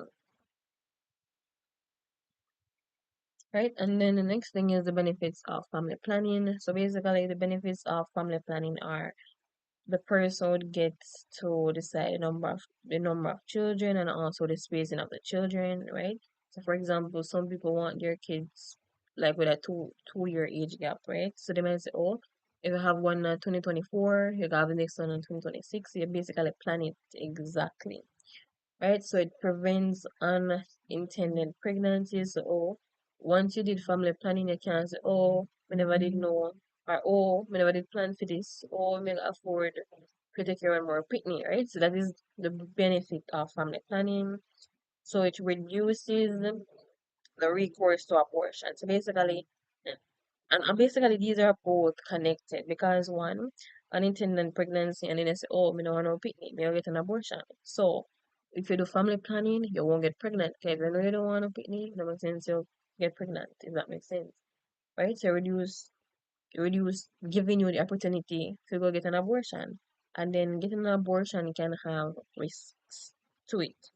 So then also family planning decrease HIV and STIs, gender equality and education for women, so that basically the person is not necessarily professional, just to have picnic back to back to back when they can't take care and they actually get to go to school and then get like them other life goals out the way as well. And this one is for females specifically. And then slower growth reduces pressure on resources. So basically once you do family planning, you're able to plan a lot more. For example, if you know you can't take care of five picnic, it means you're not gonna have five picnic, right? That's basically what it means. And then cost savings as healthcare is by, right? So basically this is just healthcare because I know your picnic expensive. Children are expensive. So it goes back to resources. If you cannot afford it, don't go down that road. But when you have five picnic and the five picnic them sick pan you, how would that go? Right? And you plus your health insurance and stuff like that. And then it saves the lives of women and newborns. For example, you're having let's just say you have a situation, maybe rape or something, and maybe a 12-year-old get pregnant, and because the 12-year-old body is not, even though technically yes they can get pregnant, their body don't obviously no, it's not fully developed to bring a child. So now when we get pregnant with a child and that 12-year-old could die with the baby didn't she did too because her body not strong enough to push out no picnic, right? So basically, those are the benefits of family planning, right? And then the next thing that we're going to look at is the issues relating to abortion. So there are ethical concerns, right? So some people might say it's wrong. It's just wrong to kill the fetus, kill the child, and all that stuff. So there are ethical concerns, legal aspects, right? And you know that abortion is not legalized everywhere, right? In some countries, getting an abortion is very much illegal. And if them find out you get an abortion, you can go to jail, basically. And then the medical risk, right? Because when people do abortions, especially when them do it under the quiet, like some local warehouse back up with something, it put them at risk for infection, excessive bleeding, incomplete abortion, meaning the little person what they want to do because for example in countries where abortion is illegal, let's just say them go somewhere under the counter, go try and get the abortion done. It has risk to it. And let's just say the person not do it properly or them when they want to do the abortion, them left something inside of them, like when it's supposed inside of them, infection and basically kill them off, right? Or mess up them urinary tract or whatever you want to call it, right? Right. So then there's also the social stigma because people usually look down on women or people who decide to have an abortion. That's one thing. Access to care. So depending on where they're from, especially somewhere like when you want to say Africa, maybe somewhere in a maybe Israel. I know they're in a cool country, they're not in places like Israel or them places. In places like that, it might be hard to, seek help or whatever. We don't know if it's and then impact on future pregnancies, that's also a risk. So basically what we went through sexual and asexual reproduction, destruction, function of the reproductive organs, menstrual cycle, the birth process, the birth control, the importance of family planning, and the issues relating to abortion basically, right? So basically this would be the end of the reproductive system process or the topic. However, right, so it'd be the end of the topic. But yeah, take everything with a grain of salt in it, right? But basically, these are the main areas that would fall under the reproductive system. So what you need to do is just know about these things, know about the differences, their advantages and their disadvantages, the structure and the functions, able to explain the menstrual cycle, or if you're given a diagram, be able to interpret it, the birth process, the birth control, different methods of birth control. You have the importance of family planning and then the issues relating to abortion, right? So these are all of the topics that we went through today.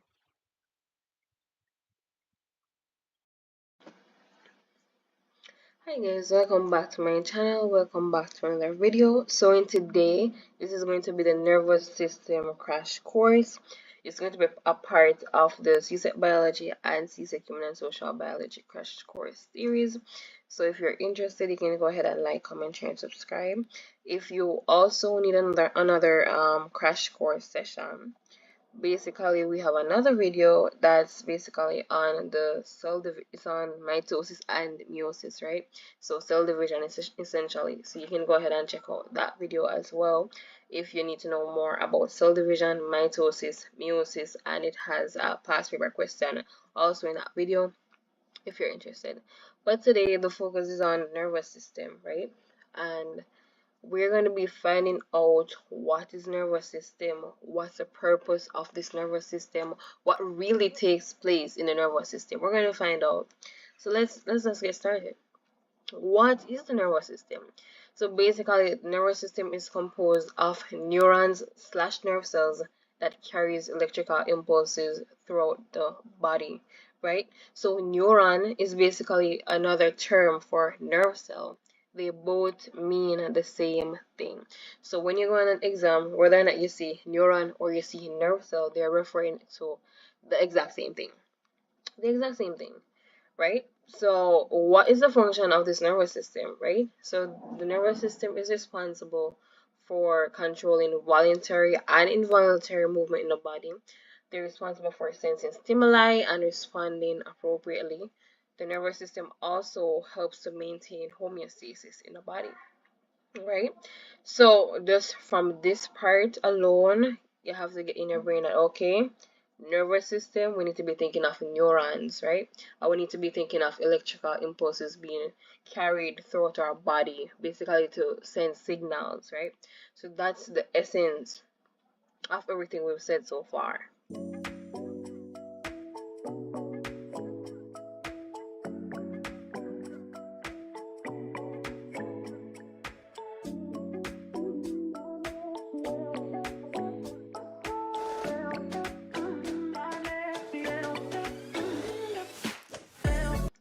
Let's see. Okay, how does the body maintain homeostasis? Okay, so basically, homeostasis is the maintenance of the body's internal environment with the help of the endocrine system, right? So when you think of homeostasis, think of balance, right? Just think about balance in the body overall, right? And this does this with the help of the endocrine system. But in this presentation, we're not talking about the endocrine system. That's another topic. But just know that the nervous system and the endocrine system work hand in hand, right? Endocrine system uses hormones. Nervous system uses neurons, right, to carry the electrical impulses. So, but they work hand in hand, right? So, for example, sweating as a response to fever to bring the body back to a safe temperature. That is an example right here, right? So that's how does the nervous system maintain homeostasis.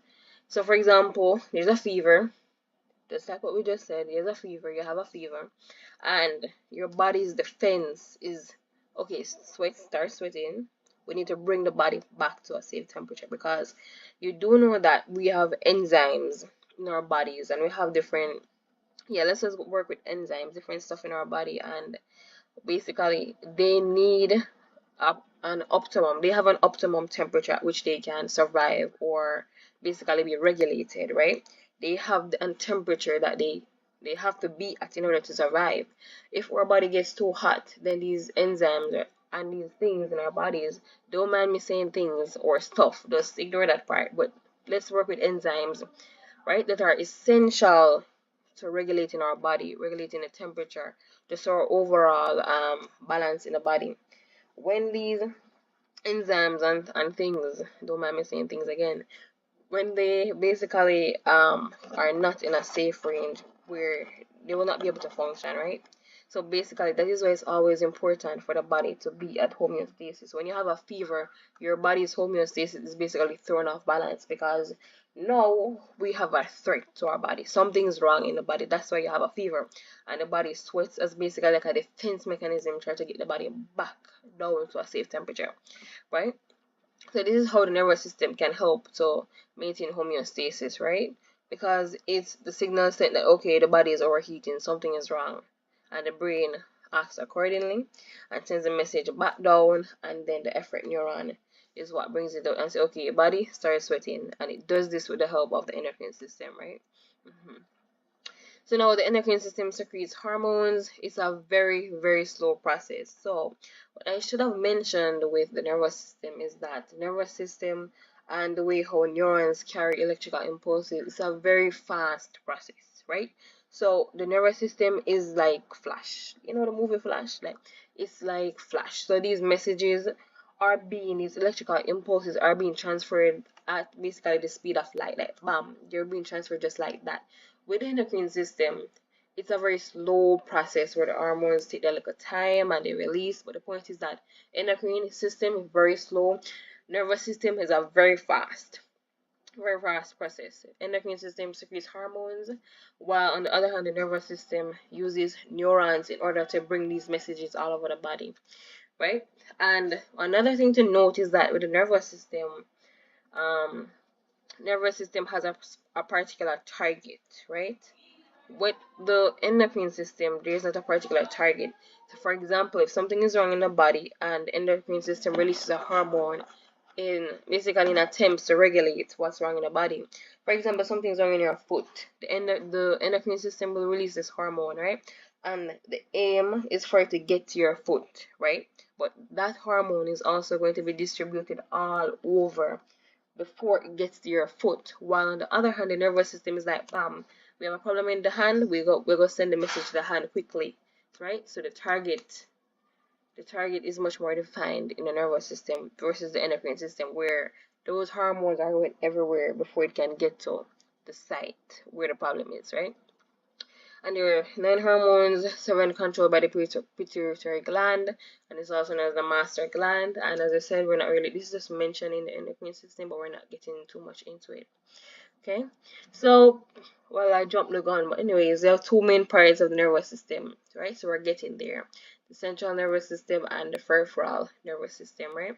I was said before that the central nervous system is basically made up of the brain and the spinal cord, and then the peripheral nervous system is made up of the rest of the body. Basically everything except the central nervous system and peripheral nervous system, right? So we can try a little thing now. Alright, let's work with a pen. Let's try something. Okay, so we're gonna have a little stick man. Or yeah, this is a little stick man. Or let's be a girl. So it's going to be a girl. This is the girl. I can see foot, hand, everything. Right? And this is gonna be the brain in our head. You know that the brain has some foldings in it, right? Basically to help increase surface area, right? So we can have lots and lots of neurons. Okay, this is our brain, eye, mouth, nose, and this is gonna be our spinal cord. So basically the brain and the spinal cord, this is the brain, spinal cord, they make up the central nervous system. So this is the central nervous system. Everywhere else, including the hand, all of this, all of down here are peripheral nervous system, right? Peripheral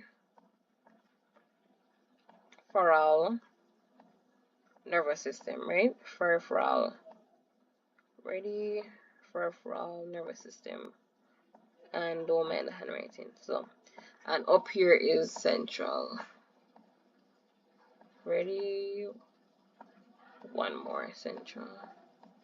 Right? So brain and spinal cord make up the central nervous system. Peripheral nervous system is everywhere else. So After the spinal cord, come all the way down, or maybe we should start it here. So spinal cord and brain, central, everywhere else is peripheral basically. Right, so the central nervous system is quite straightforward, just the brain, spinal cord, that's all you really need to know. But on the other hand, we're going to erase this now. On the other hand, the peripheral nervous system is a bit more complicated. So I'm going to show you what's taking place in the peripheral nervous system. So we have our peripheral nervous system divided into two main parts. We're going to have our somatic. So somatic, and if you watch the mitosis video, you'd know what the word somatic means. And yeah, so in this situation, somatic is referring to all voluntary movements, right?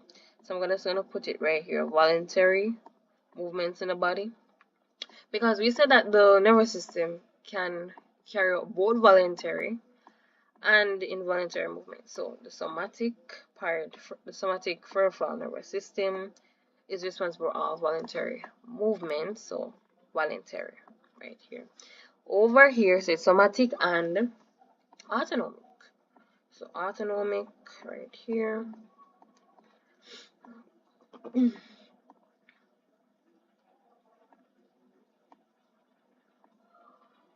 Oops, autonomic. There you go. Right. So this is our involuntary movement and voluntary movement. There we go. Involuntary movement. And R and Y. So somatic and autonomic peripheral nervous system. We said that this is brain and spinal cord already, right? Brain. That's brain. One more. Brain. Spinal cord. That's all there is to the central nervous system. That's all there is. This brain and spinal cord. You don't need to know anything more than that. Spinal cord. Cord. And yep. So somatic, autonomic for peripheral nervous system. Then the autonomic nervous system is gonna be divided up again into two main parts, and it's gonna be sympathetic and parasympathetic nervous system. So you can think about it from now. What do you think sympathetic means, and what do you think parasympathetic? Right. So basically, there we have it. Peripheral nervous system is divided into two main parts, or somatic nervous system and autonomic nervous system. Somatic nervous system is basically all voluntary movements. Autonomic nervous system is basically all involuntary movement. Now, our autonomic nervous system is divided up again into sympathetic and parasympathetic nervous system. Now, sympathetic nervous system is really talking about fight or flight. It's what initiates that fight or flight response. So, for example, somebody come and scare you or something, but the point is that your body is in fight or flight mode. For example, if you have a panic attack, fight or flight mode. That's what initiates that panicky feeling in your body. For example, somebody come and say boo, it is frightened. Sympathetic nervous system is activated, and adrenaline is released, and body start pump and you're ready to fight or flight, right? And this is why we say that the nervous system works with the endocrine system so much, because adrenaline is actually released by the endocrine system. So that is how both the nervous system and the endocrine system work hand in hand to basically help regulate bodily processes. Now, on the other hand, the parasympathetic nervous system is referring to basically is what calms the body down. So after your body enters into fight or flight and is ready to go, bam, bam, bam, after you've gotten over the fact and say, okay, I'm actually safe, nothing is wrong, is this one either to confront me, your body's gonna calm down, and that's where our parasympathetic nervous system is gonna kick in and say, okay, Okay, we're gonna calm the body down. We're going back to homeostasis. We're calming the body down, right? And so basically, this is the function of both of them. So just remember, central nervous system, brain and spinal cord. Peripheral nervous system is divided up into two main parts, somatic and autonomic. Somatic is all voluntary movement, autonomic is all involuntary movement. And then our autonomic nervous system, which we said that is involuntary, is going to be divided up again into sympathetic and parasympathetic nervous system. And both these processes, both sympathetic and parasympathetic, are involuntary movements. That is why they're under this category, right? So I'm going to say that fight or flight, and then this one calms you down basically. So we've gotten that part out of the way. So let us move on. So this is just a photo of the body. You have the brain, spinal cord. This is the central nervous system, and then out here is the peripheral nervous system, as I was trying to show you in the beginning. Brain, spinal cord, peripheral nervous system, and there you go. So that means that the sympathetic nervous system is taking place out here because it's a part of the peripheral nervous system. Parasympathetic out here as well. So all of this, all autonomic processes are taking place out here, as we said before. Now, see, it's again central nervous system made up of our brain and spinal cord, and our peripheral nervous system is all other parts slash neurons of the nervous system. Yep, and we said two parts, autonomic and somatic nervous system. Autonomic is all involuntary movements, and somatic is all voluntary movements. Our autonomic nervous system is made up of our parasympathetic and our sympathetic nervous system. Yep, and then this is just recap really, but this is one of the main parts. So let's see. Before we get to past papers, we need to know what a neuron looks like. So this is a typical neuron. Not everything on this that's labeled here you need to necessarily know.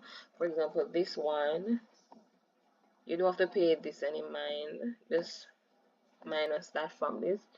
But there we go. And this is our typical neuron. It's very simple, very easy to draw. Once you can draw it one time, you can draw it the second time. But it begins here.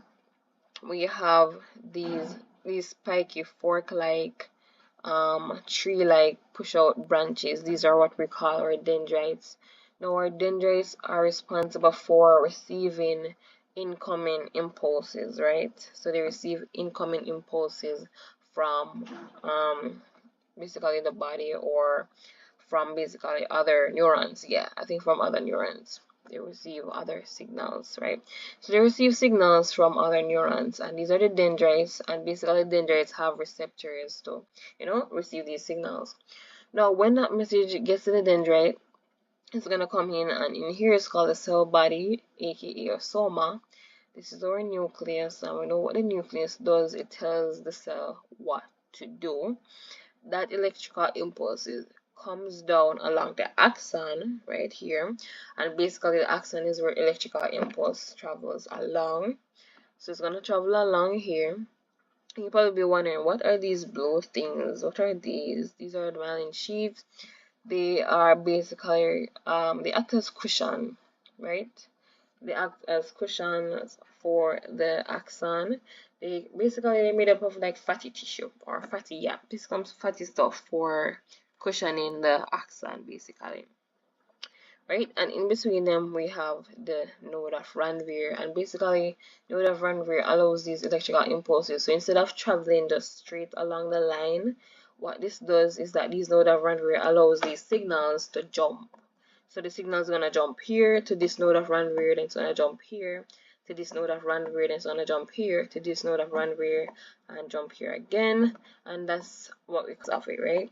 So they jump from node of Ranvier to node of Ranvier, and this speeds up the electrical impulses, because remember we said that nervous system is extremely fast. They carry signals so fast that we don't really have time for go through all this. We just say let's jump it, and we jump it. Anyways, when it gets to the end, down here is what we call our axon. So axon terminal, sorry. So axon terminal right down here, this terminal. They don't have it labeled here, but you know me, I add it. Yup, and don't mind that. Yeah, so these are accent terminals, and this is basically where these messages are going to go. But let me just explain something, right? Or actually, let me finish here since the message is already here. So the message has traveled and the message is here. What's going to happen is that there are going to be some neurotransmitters, and that is why, yeah, we're gonna have some neurotransmitters in here, and basically they are going to be in vesicles, and depending on what signal was related to this neuron, there are going to be some vesicles inside of these right here, and they're going to fuse with the membrane, right? Going to fuse with the membrane of the axon terminals. When they fuse with it, they're going to release these neurotransmitters, because that's the purpose of our neurons, you know, to release neurotransmitters, right? And they're basically chemical messengers, right? So they release neurotransmitters, and these chemical messages are what, you know, help the electrical impulse, or basically help the body to respond to stimuli. That's the whole purpose of it. So these neurotransmitters are gonna, the vesicles fuse here, and they're gonna be released into the synapse, and the synapse is just a space between two neurons. So don't mind the circles. Actually, let me get rid of the circles. That's not a good representation. So it's gonna fuse with it. When it fuse with it, all you're gonna see is just the neurotransmitters come out here. So let me get rid of this one as well. Yep. Okay, yep. So they're gonna be this. These are the neurotransmitters.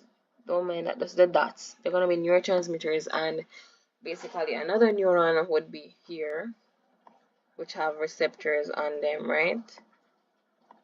Receptors. They're gonna be receptors, and they're gonna either they bind and are going to absorb, then they're gonna pass the message to the other one, or they're gonna be broken down by enzymes, or they can be reuptaken by the original neuron, basically. But yeah, this is our neuron for the most part, right? But before any of this can be initiated, an action potential would have to take place. So the process by which the neuron fires and sends the signals is called action potential, right? Action potential.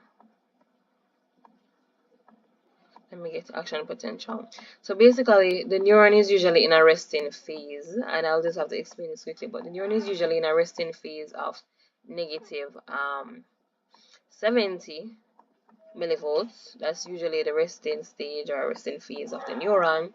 And in order for an action potential to be released, it has a threshold of negative 55 millivolts, so have to be met. So if, for example, yeah, for example, maybe in a room, I don't know if this is a good example, yes or no, but maybe in a room, and there could be someone talking in the background, but because it did not meet the threshold, you don't even realize that the person is talking. That would be an example. So our body will not react unless a threshold of negative 55 millivolts is met. That is when the neurons say, okay, we need to fire because we need to respond to this. So for example, if a signal was sent and it's like less than that, the body's not going to respond. It's like, nah, that's not enough for us to be sending out action potentials now.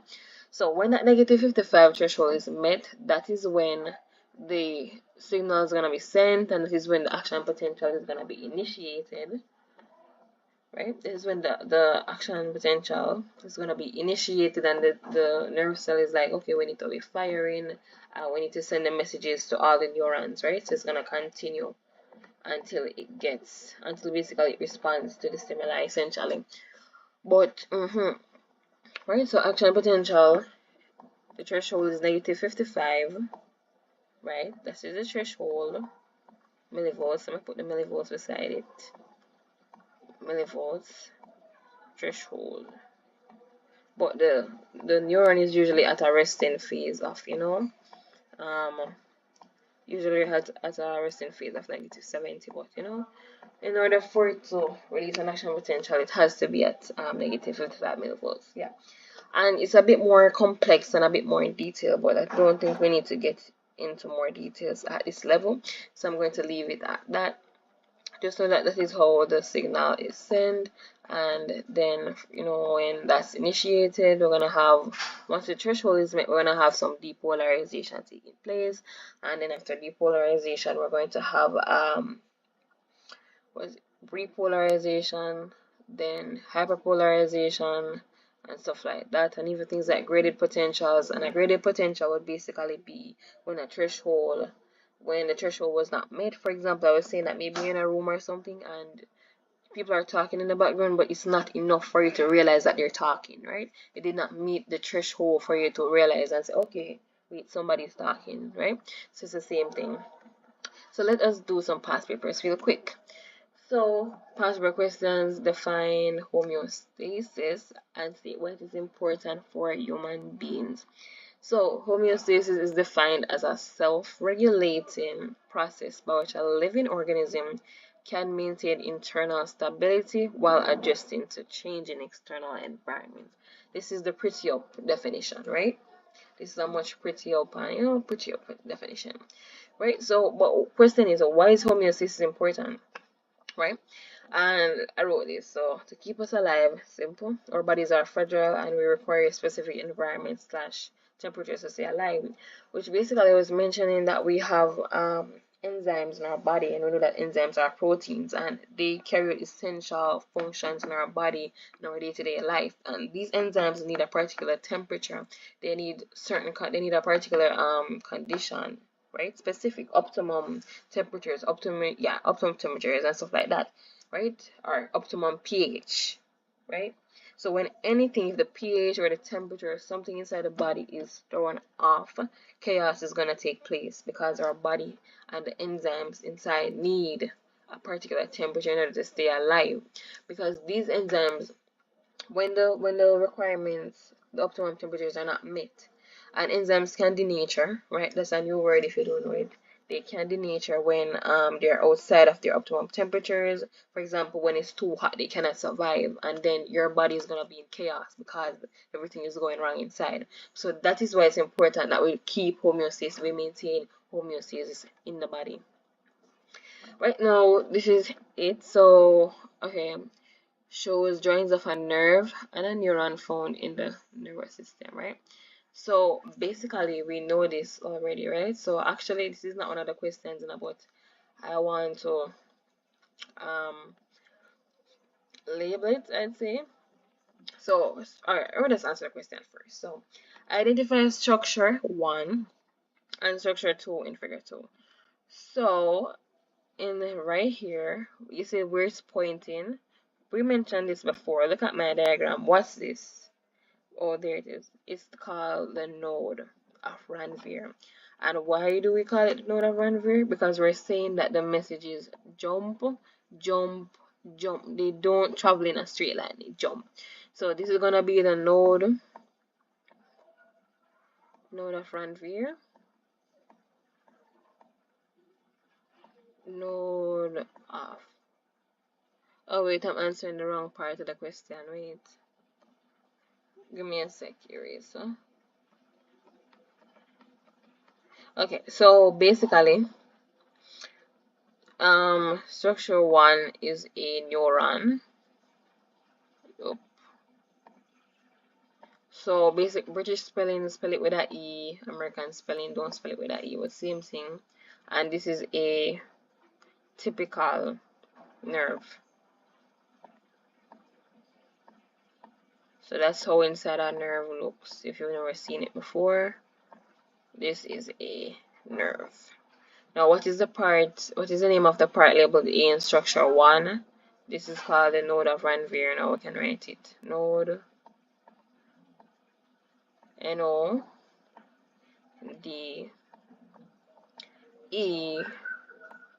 of Ranvier. Don't mind everything is out of place, don't mind that. Right, Ranvier. Alright, so let's move on. A new sweetener is found to interfere with the neurotransmitters released at synapses in the nervous system. So what feature of a synapse makes neurotransmitters necessary? right? So, okay, we have everything a bit more pretty up on this page, but we said that it's neuron slash nerve. We would have run where the space between the axon, solitary conduction takes place. Electrical impulses jump between nodes to speed up the process. So basically, I spelled this word wrong. So solitary. Wait, saltatory. I'm so spaced. So it's saltatory conduction. Yep. Yep. So you get the gist. So, because me I say, so the word look away, and me I say something after right. Salty. Sorry. Yup. There you go. Alright, so yeah, so the synapse is the space between two neurons, and this is how they communicate with each other to send signals. An action potential has to be generated, runs along the axon, then forms vesicles. These fuse with the membrane and neurotransmitters are released into the synapse.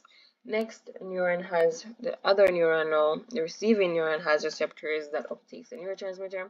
If it's not taken up by the next neuron, enzymes will break it down or reabsorption takes place by the neuron that was given it in the first place.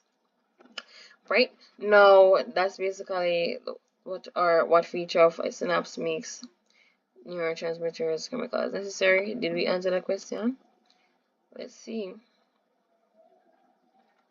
Yep, okay. Um, let's see something quickly. Actually, we answered how do neurotransmitters function as synapses. Did we do that one?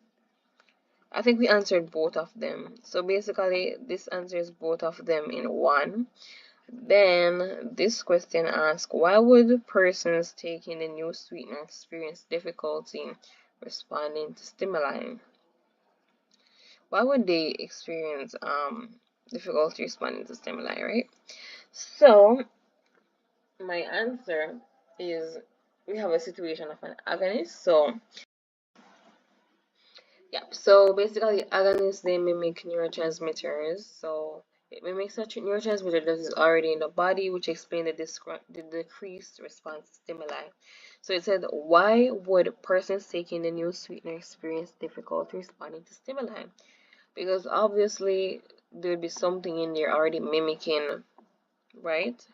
Mimicking the same stimuli. So if your body is used to something, or your body think that okay, we get it already, it's not basically, as the question says, the response is going to decrease because this agonist is mimicking that neurotransmitter already. So imagine it's like you drink a sweet juice and then somebody give you another sweet juice. Like for example, you're drinking a water, right? And you get this sweet juice and your taste buds are like sweet. And then imagine you drink that sweet juice and it's already, let's quote unquote say it's mimicking. You get another sweet juice, the effect is not gonna be the same. It's like, oh, another sweet juice, your body not really respond, right? So that's kind of what's taking place now. This mimics and antagonist does not mimic, but it also causes a problem, and basically decreases the ability to, basically it makes it harder for another agonist or whatever like that. Yeah, but basically just know that an agonist mimics neurotransmitters, and that would be the situation right here of an agonist. Yeah, right. Okay, so this is a much closer look at these small vesicles. This is basically the axon terminal, right? So right down here. So I did right down here. This is how it looks close up with the vesicles. They're gonna fuse with the membrane. This is the membrane. They fuse. These are gonna be released into the synapse, which is the space between the two neurons. And this is the receptor. So this would be the dendrites of another neuron right here. So they can bring the messages. So dendrites. And they bind to the receptors, neurotransmitter, receptor, synaptic clefts, yeah, all that good stuff. Then these are just some, neurotransmitters and their function. So dopamine linked to reward processing, pleasures and addictions, movements and motivations, attention, memory and learning related to Parkinson's, anxiety. That's dopamine right here. Then you have endorphins. They're like our feel-good chemicals. They improve mood and reduce pain. Serotonin is all about sleep. I know that this neurotransmitter plays a role in the sleep cycle. Digestion enhances well-being, happiness, all that good stuff. Acetylcholine, attention, arousal, and awakening.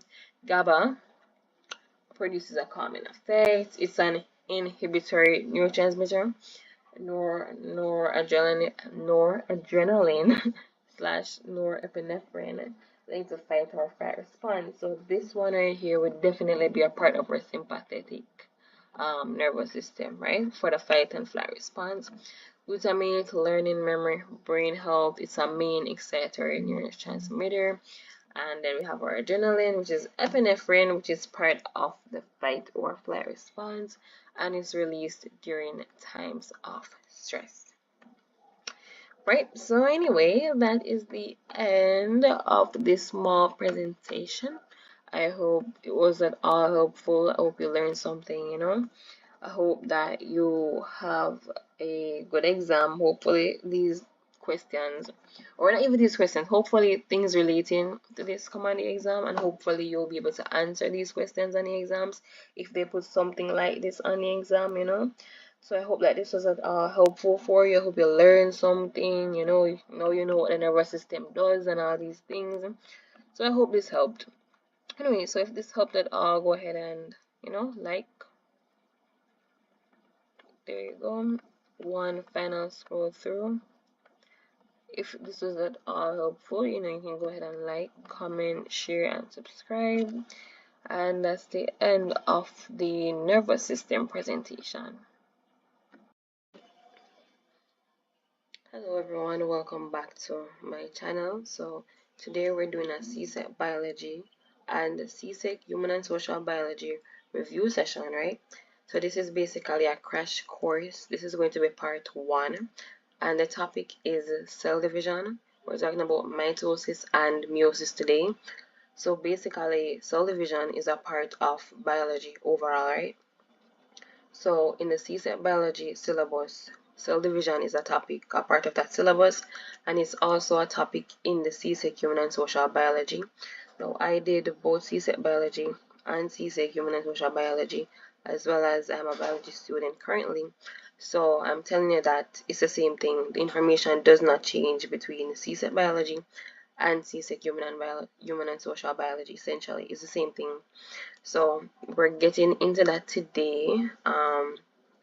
If this is at all helpful, go ahead and subscribe and like it, share it. But basically, it's a crash course session. So let us just begin. It's all about cell division, mitosis, and meiosis. And guess what?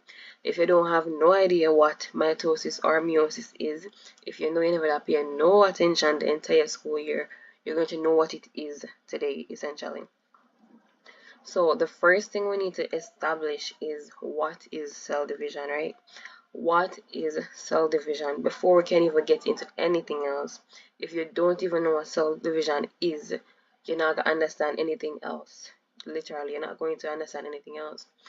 So the first thing you need to understand is that cell division is a process that takes place in the body. Just understand that, right? We need it in order to grow. Essentially, we need it in order to grow, in order to replace cells and things like that, right? Essentially, cell division means dividing cells, right? And everybody knows that we are made up of cells, right? Cells are basically the basic unit of life. We all know that already, right? Basic unit of life. So the smallest animal cell that's in our body is coming from that, essentially. So what is cell division? Is the division of cells to produce daughter cells, right? And these slides that I have here today are very, very, very concise, like literally very concise. It's just straight to the point. It's not no run around business. Straight to the answers, straight to the point. Okay. So essentially, yes, they replace worn out cells. We need them in order to grow and all that stuff, essentially. And also to reproduce, we need cell division to be taking place. Now, cells can either be somatic or they can either be germ cells, right? So somatic cells are referring to body cells, right? So body cells. So if someone says a cell is somatic, it basically means that that type of cell cannot reproduce, right? It's just body cells like your skin cells and things like that. That would be somatic, a somatic cell. Now, a germ cell would be sex cells like your egg cell and your sperm cell, essentially. And another term instead of germ cells you can use is gametes. So gametes refer to the reproductive cells. So that would be the sperm cell and also the egg cell, essentially, right? Just bear in mind that it's a division of cells to produce daughter cells. That's the essence of it. So just as long as you get that part in your head, you know that we need cell division in order to grow, in order to replace worn out cells, and also to reproduce. And we soon get into the nitty gritty. We soon get into the nitty gritty of how mitosis and meiosis come into play. Don't worry about that. We soon get into that afterwards, right? Now, so we have two main types of cell division, right? Mitosis and meiosis, right? So the main difference between mitosis and meiosis is this one. Mitosis takes place in somatic cells. Essentially, somatic means body cells. Just remember that part. Meiosis is basically referring to reproductive cells, or egg cell and or sperm cells, right? Just bear that part in mind. That's the main difference. So egg and sperm cells, they undergo meiosis. Our body cells, which is our skin cells, they undergo mitosis. So mitosis equals somatic cells. Meiosis equals gametes. Right? So reproductive stuff, that's meiosis. Bear that in mind.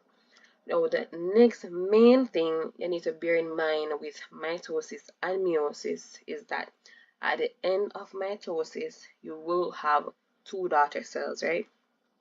Two daughter cells will be produced at the end of mitosis. Two. And mitosis, it basically is going to result in a diploid number, and that's represented in 2n. Meiosis, on the other hand, is going to result in a haploid number, which is just n. And as I said before, this occurs in egg and sperm cells. Now, meiosis is going to produce four daughter cells. Four daughter cells. Let's remember that part. Four. So the main difference, mitosis takes place in somatic cells. Meiosis takes place in essentially reproductive cells, which is our gametes, our egg and sperm cell. Mitosis is diploid and meiosis is haploid. That's the main thing. Now, for mitosis to be diploid, what that essentially, the end daughter cells being diploid, what that means essentially is that the chromosome type is coming from, I think, two chromosomes. I think that's the essence behind it. But and then the haploid one is that the chromosome type is only coming from one. So that is why it's haploid. That is why N, right? Only one chromosome. And we're still getting into all of that stuff. So what, yeah. And then germ cells are basically reproductive cells that eventually become eggs and sperm, essentially. So germ cells, gametes, egg and sperm cells, they're all talking about the same thing. So if you see anything like that, just link it back to meiosis. Mitosis, somatic cells. Meiosis is referring to reproductive cells, egg and sperm cells. So just remember that we need meiosis in order to reproduce and produce more offsprings, essentially. No. Okay, now the next main difference is that mitosis undergoes cell division once, meiosis undergoes cell division twice, right? So mitosis cell division once, meiosis undergoes cell division twice. But before the entire cell division process takes place, there's a stage right before that called interphase. Now, essentially, interphase is where the cell grows. It basically replicates chromosomes. They just grow and develop in interphase, like the cell spends about 90% of its time here and only 10% in the actual cell division, essentially, right? So interphase is a big part of cell division, period. Overall, it's a big part of it. So just know that interphase is not cell division, but interphase is a part of the cell cycle. There's a difference. So cell cycle includes interphase plus cell division, and cell division is just cell division. Just know that part. So interphase is not a part of cell division. It's not.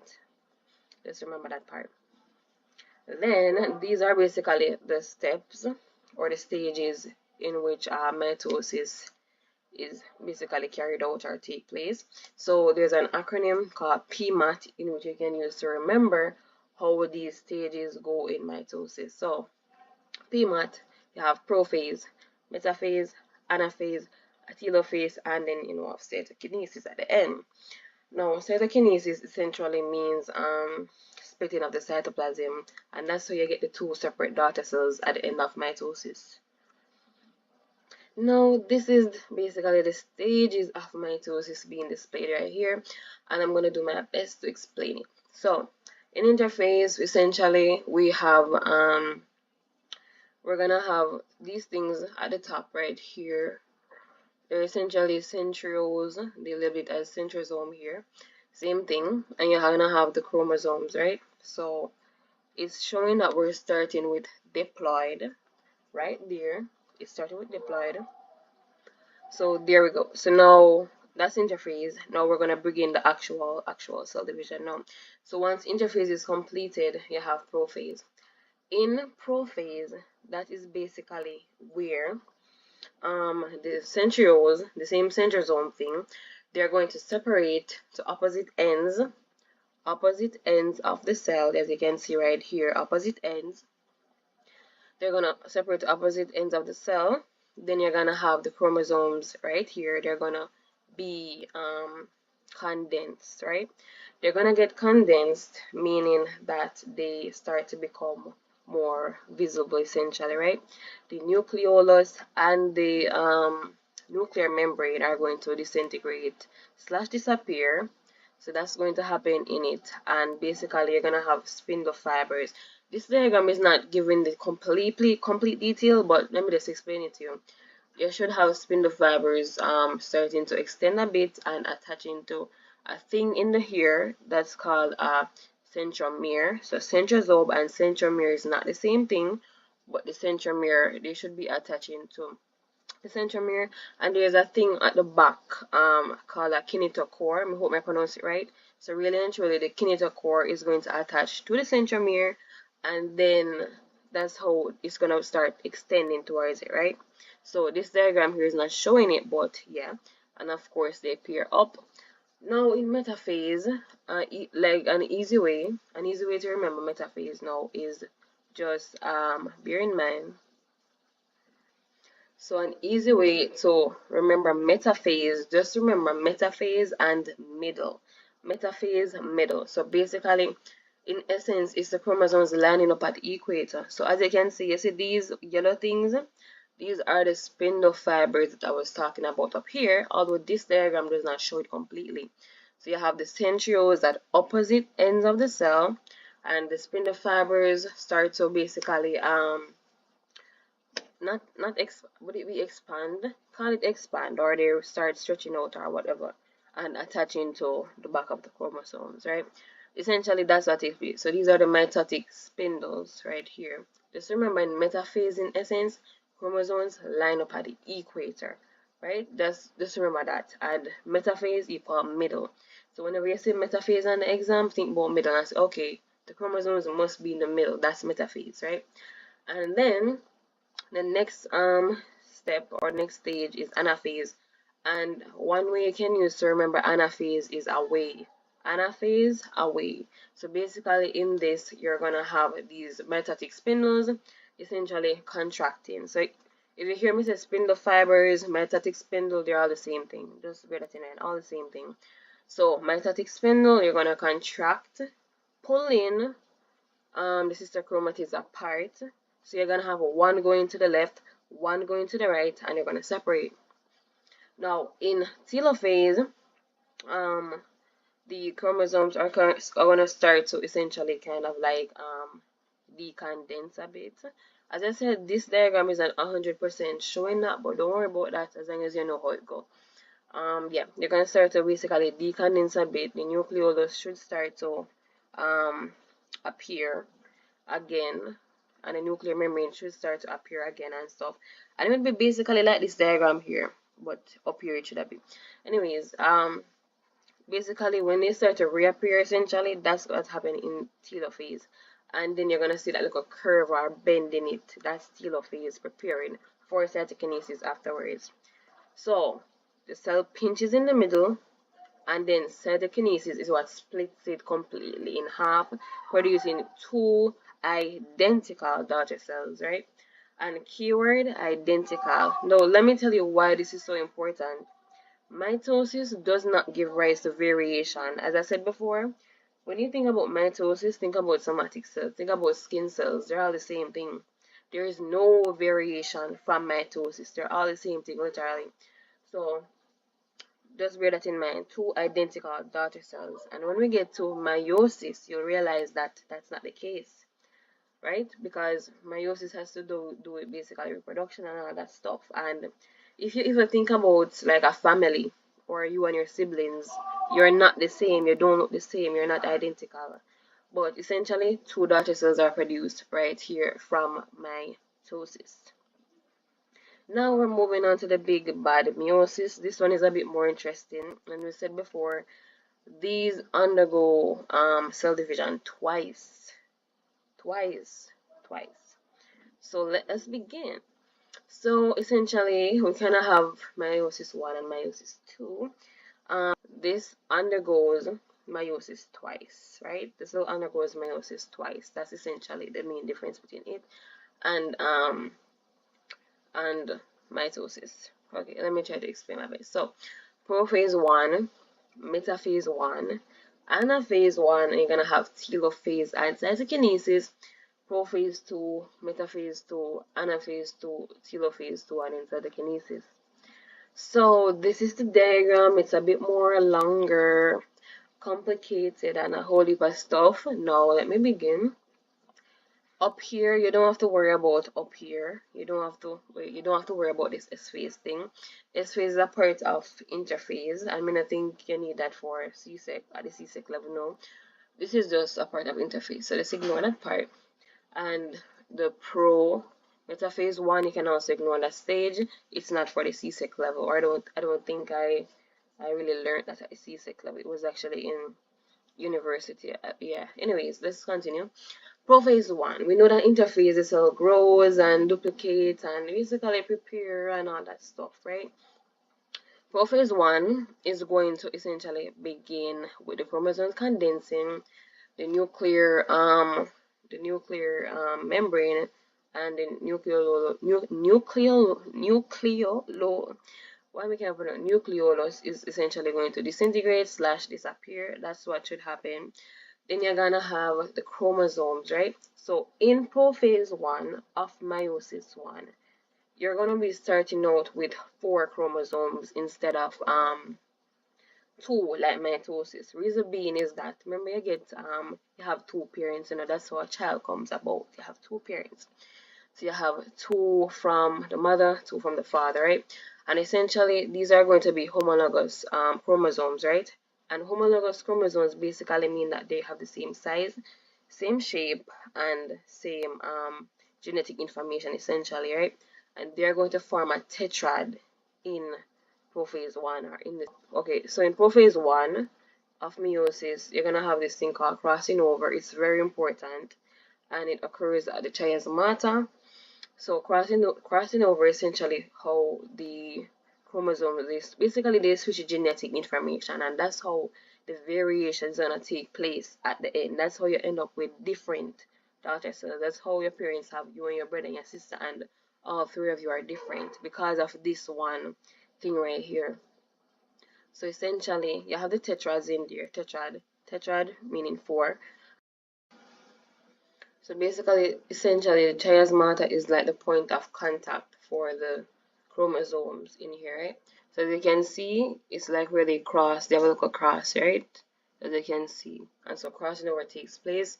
Basically, they switch genetic information, and that's how you get diversity slash variation at the end, right? So it's the same thing. Other than that, it's the same thing as in metaphase. You should have the centrioles at opposite ends of the cell. You should have the spindle fibers starting to extend a bit and all that stuff. On metaphase 1, it's the same thing. They're going to be lining up at the equator slash metaphase plate. And you're gonna have the microtubules. So microtubules, spindle fiber, and the other name there, all of them are referring to the same thing. Literally the same thing. Microtubules, spindle fiber, all of them are the same thing. Like this one, metatic spindle, they're all the same thing, essentially. So they're lining up at equator, but the main difference is that 4 chromosomes are lined up at the equator. 4. In mitosis, there are only 2 chromosomes lined up at equator, but this time we have 4 lined up, right? And they're homologous chromosomes, as we said. They're the same size, same shape, and they have the same genetic information. Well, they had the same genetic information before crossing over took place. Now in anaphase 1, they are pulled away, so homologous chromosomes separate. They are pulled away to opposite ends of the cell. So you're gonna have bam, bam, bam. When they all separate now, so basically the metatic spindles are gonna contract and pull them to opposite ends of the cell. Now, when that happens, you can already see the outcome that we're gonna end up with four chromosomes at the end. But yeah. Anyways, so we pull them apart, homologous chromosomes, they separate, all that good stuff. Then we're led to telophase 1. So they arrive at the poles of the cell and begin to decondense. The nuclear envelope and the nucleolus reforms or reappears, and the cytoplasm is divided by a cleavage furrow, and the result is 2 haploid cells here. So you understand that part. We have 2 haploid cells right here. Now this cleavage furrow, so cleavage furrow essentially it happens in animal cells, right? That's a cleavage furrow. In plant cells, you have a cell plate. So basically, how the cleavage furrow forms is basically when some microfilaments they essentially line up, right? So microfilaments they line up at the middle or at the cut, right? So these microfilaments are what forms a contractile ring, right? So right in here, there would be some microfilaments, right? They line up right on the line right there in the middle, and they form the contractile ring, and that is how it splits afterwards. And cleavage furrow is only in animal cells, only. Cell plates are in plant cells. So basically with a cell plate, so when you have the plant cell, you know that plant cells have cell walls. So essentially what will happen there is that there are going to be some vesicles. So vesicles that come from the endoplasmic reticulum slash ER, they're going to come they're going to travel, and they're going to be, there's going to be materials that can build a cell wall essentially. So if we just pretend that this was a plant cell right here, and we want it to split, because the plant cell of course would have more structure, you know. This is just a membrane, that's why it's split like that. But in the plant cell you would have some vesicles, right? Some vesicles from the endoplasmic reticulum, and essentially they would have materials that would basically build the cell wall, and that is how you would have the cell plate forming, and that's how it would split. Just putting that out there. But continuing, we have completed the first meiosis 1, and now we're headed to meiosis 2, and we're starting with prophase 2. Essentially, this time around we have 4 chromosomes, or actually not 4 chromosomes, sorry, we have 4 chromatids. 4 chromatids, and chromatids is one of these. If they were attached, there would be 1 chromosome, but 4 chromatids we're starting with here. So the sister chromatids condense, and a new metatic spindle begins to form, and the nuclear envelope starts to fragment, essentially just disappear or disintegrate, right? So we have 4 chromatids this time around, and we're going to skip pro metaphase right here because I don't think you need to know it for CSEC. then metaphase 2. So just remember P mat all the way, P mat. So anyways, metaphase 2, they're gonna line up at the equator again. So you have the 4 chromatids at the, so basically crossing over all that stuff are not going to happen in prophase 2. Let me just put that out there. You see this crossing over business that happened up here, it's not going to happen in prophase 2. That's prophase 1 business, not going to happen in prophase 2. That's what gives the entire genetic variation to the daughter cells down here, although we don't reach down there yet. But crossing over only happens once in prophase 1. So you see, they are lined up at the equator in metaphase 2, and they're going to be pulled apart. So in anaphase 2, it's basically the same thing, but you have to pay attention to whether it's chromatid or it's chromosome. So look at these right here. You see that you have blue, red, yellow. You realize them different. They're all different. So essentially, the metatic spindles are going to contract, pulling each chromatid to opposite side of the cell. So it's pull them. See there? Sister chromatids are pulled apart by the shortening of the kinetochore microtubules. Non-kinetochore microtubules lengthen the cell, but essentially the kinetochore is a thing that's attached to the centromere, and these little things are the centromeres, so the kinetochore will be attached to it, and the kinetochore is what will be attached to the metatic spindle and do the contracting and the pulling away in anaphase 2. And then you have at the end, you're going to end up with 4 haploid daughter cells. 4 haploid daughter cells you're gonna end up with. So let me just show you right here. So chromosomes arrive at the poles of the cell and decondense, right? They start to decondense. Nuclear envelopes around the 4 nuclei. Cleavage furrow divides the 2 cells into 4 haploid cells. So the same cleavage furrow that I said that the microfilaments line up, and they're essentially what's gonna cause the cell to pinch and pull apart, right? They're gonna form the contractile ring, pinch, and pull apart essentially, right? But just note that at the end of meiosis, you will be having 4 haploid daughter cells. Just try to remember the process of how all of this stuff works. And cytokinesis is a splitting of the cell. So splitting of the cell, that's cytokinesis. So there should be 4 at the end, 4 daughter cells at the end of it. Now, so past question time. So complete the statement below by writing the correct word chosen from the list provided in brackets: ribosome, DNA, RNA, chromosome, cytoplasm, and nucleus. So a gene consists of parts of a dash molecule on a dash in the dash. So a gene consists of a DNA molecule arranged in a or arranged on a chromosome in the nucleus, right? That's what they should be. So DNA, chromosome, nucleus. So a gene consists of part of a DNA molecule arranged on a chromosome in the nucleus. Now, your friend Mark completed table 1 below to show the differences between mitosis and meiosis. Some of his information is correct, so let us group these things properly, right? So I'm not gonna write, but I'm gonna tell you what should go in what. So just bear in mind. Okay, so 2 cell divisions is not mitosis. That is definitely meiosis, right? But we know that that entire diversity, what I'm giving as a diversity, let's say variation. So meiosis give rise to variation. That is why you have 4 different haploid daughter cells at the end. Variation, and it undergoes cell division twice. So that's meiosis.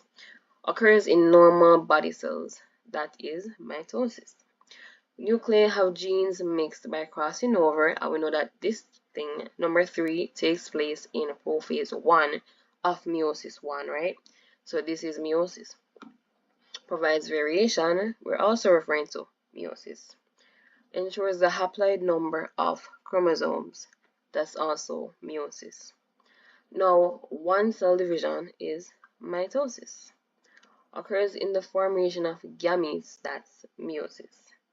Nuclei have identical genes, that is mitosis. Produces clones, that is mitosis, because they produce two identical daughter cells. ensures the diploid number of chromosomes. That is also mitosis.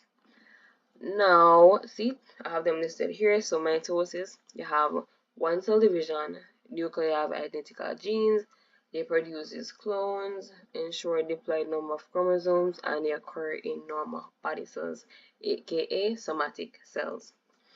Meiosis has two rounds of cell division. They occur in the formation of gametes. The nuclei have genes mixed by crossing over.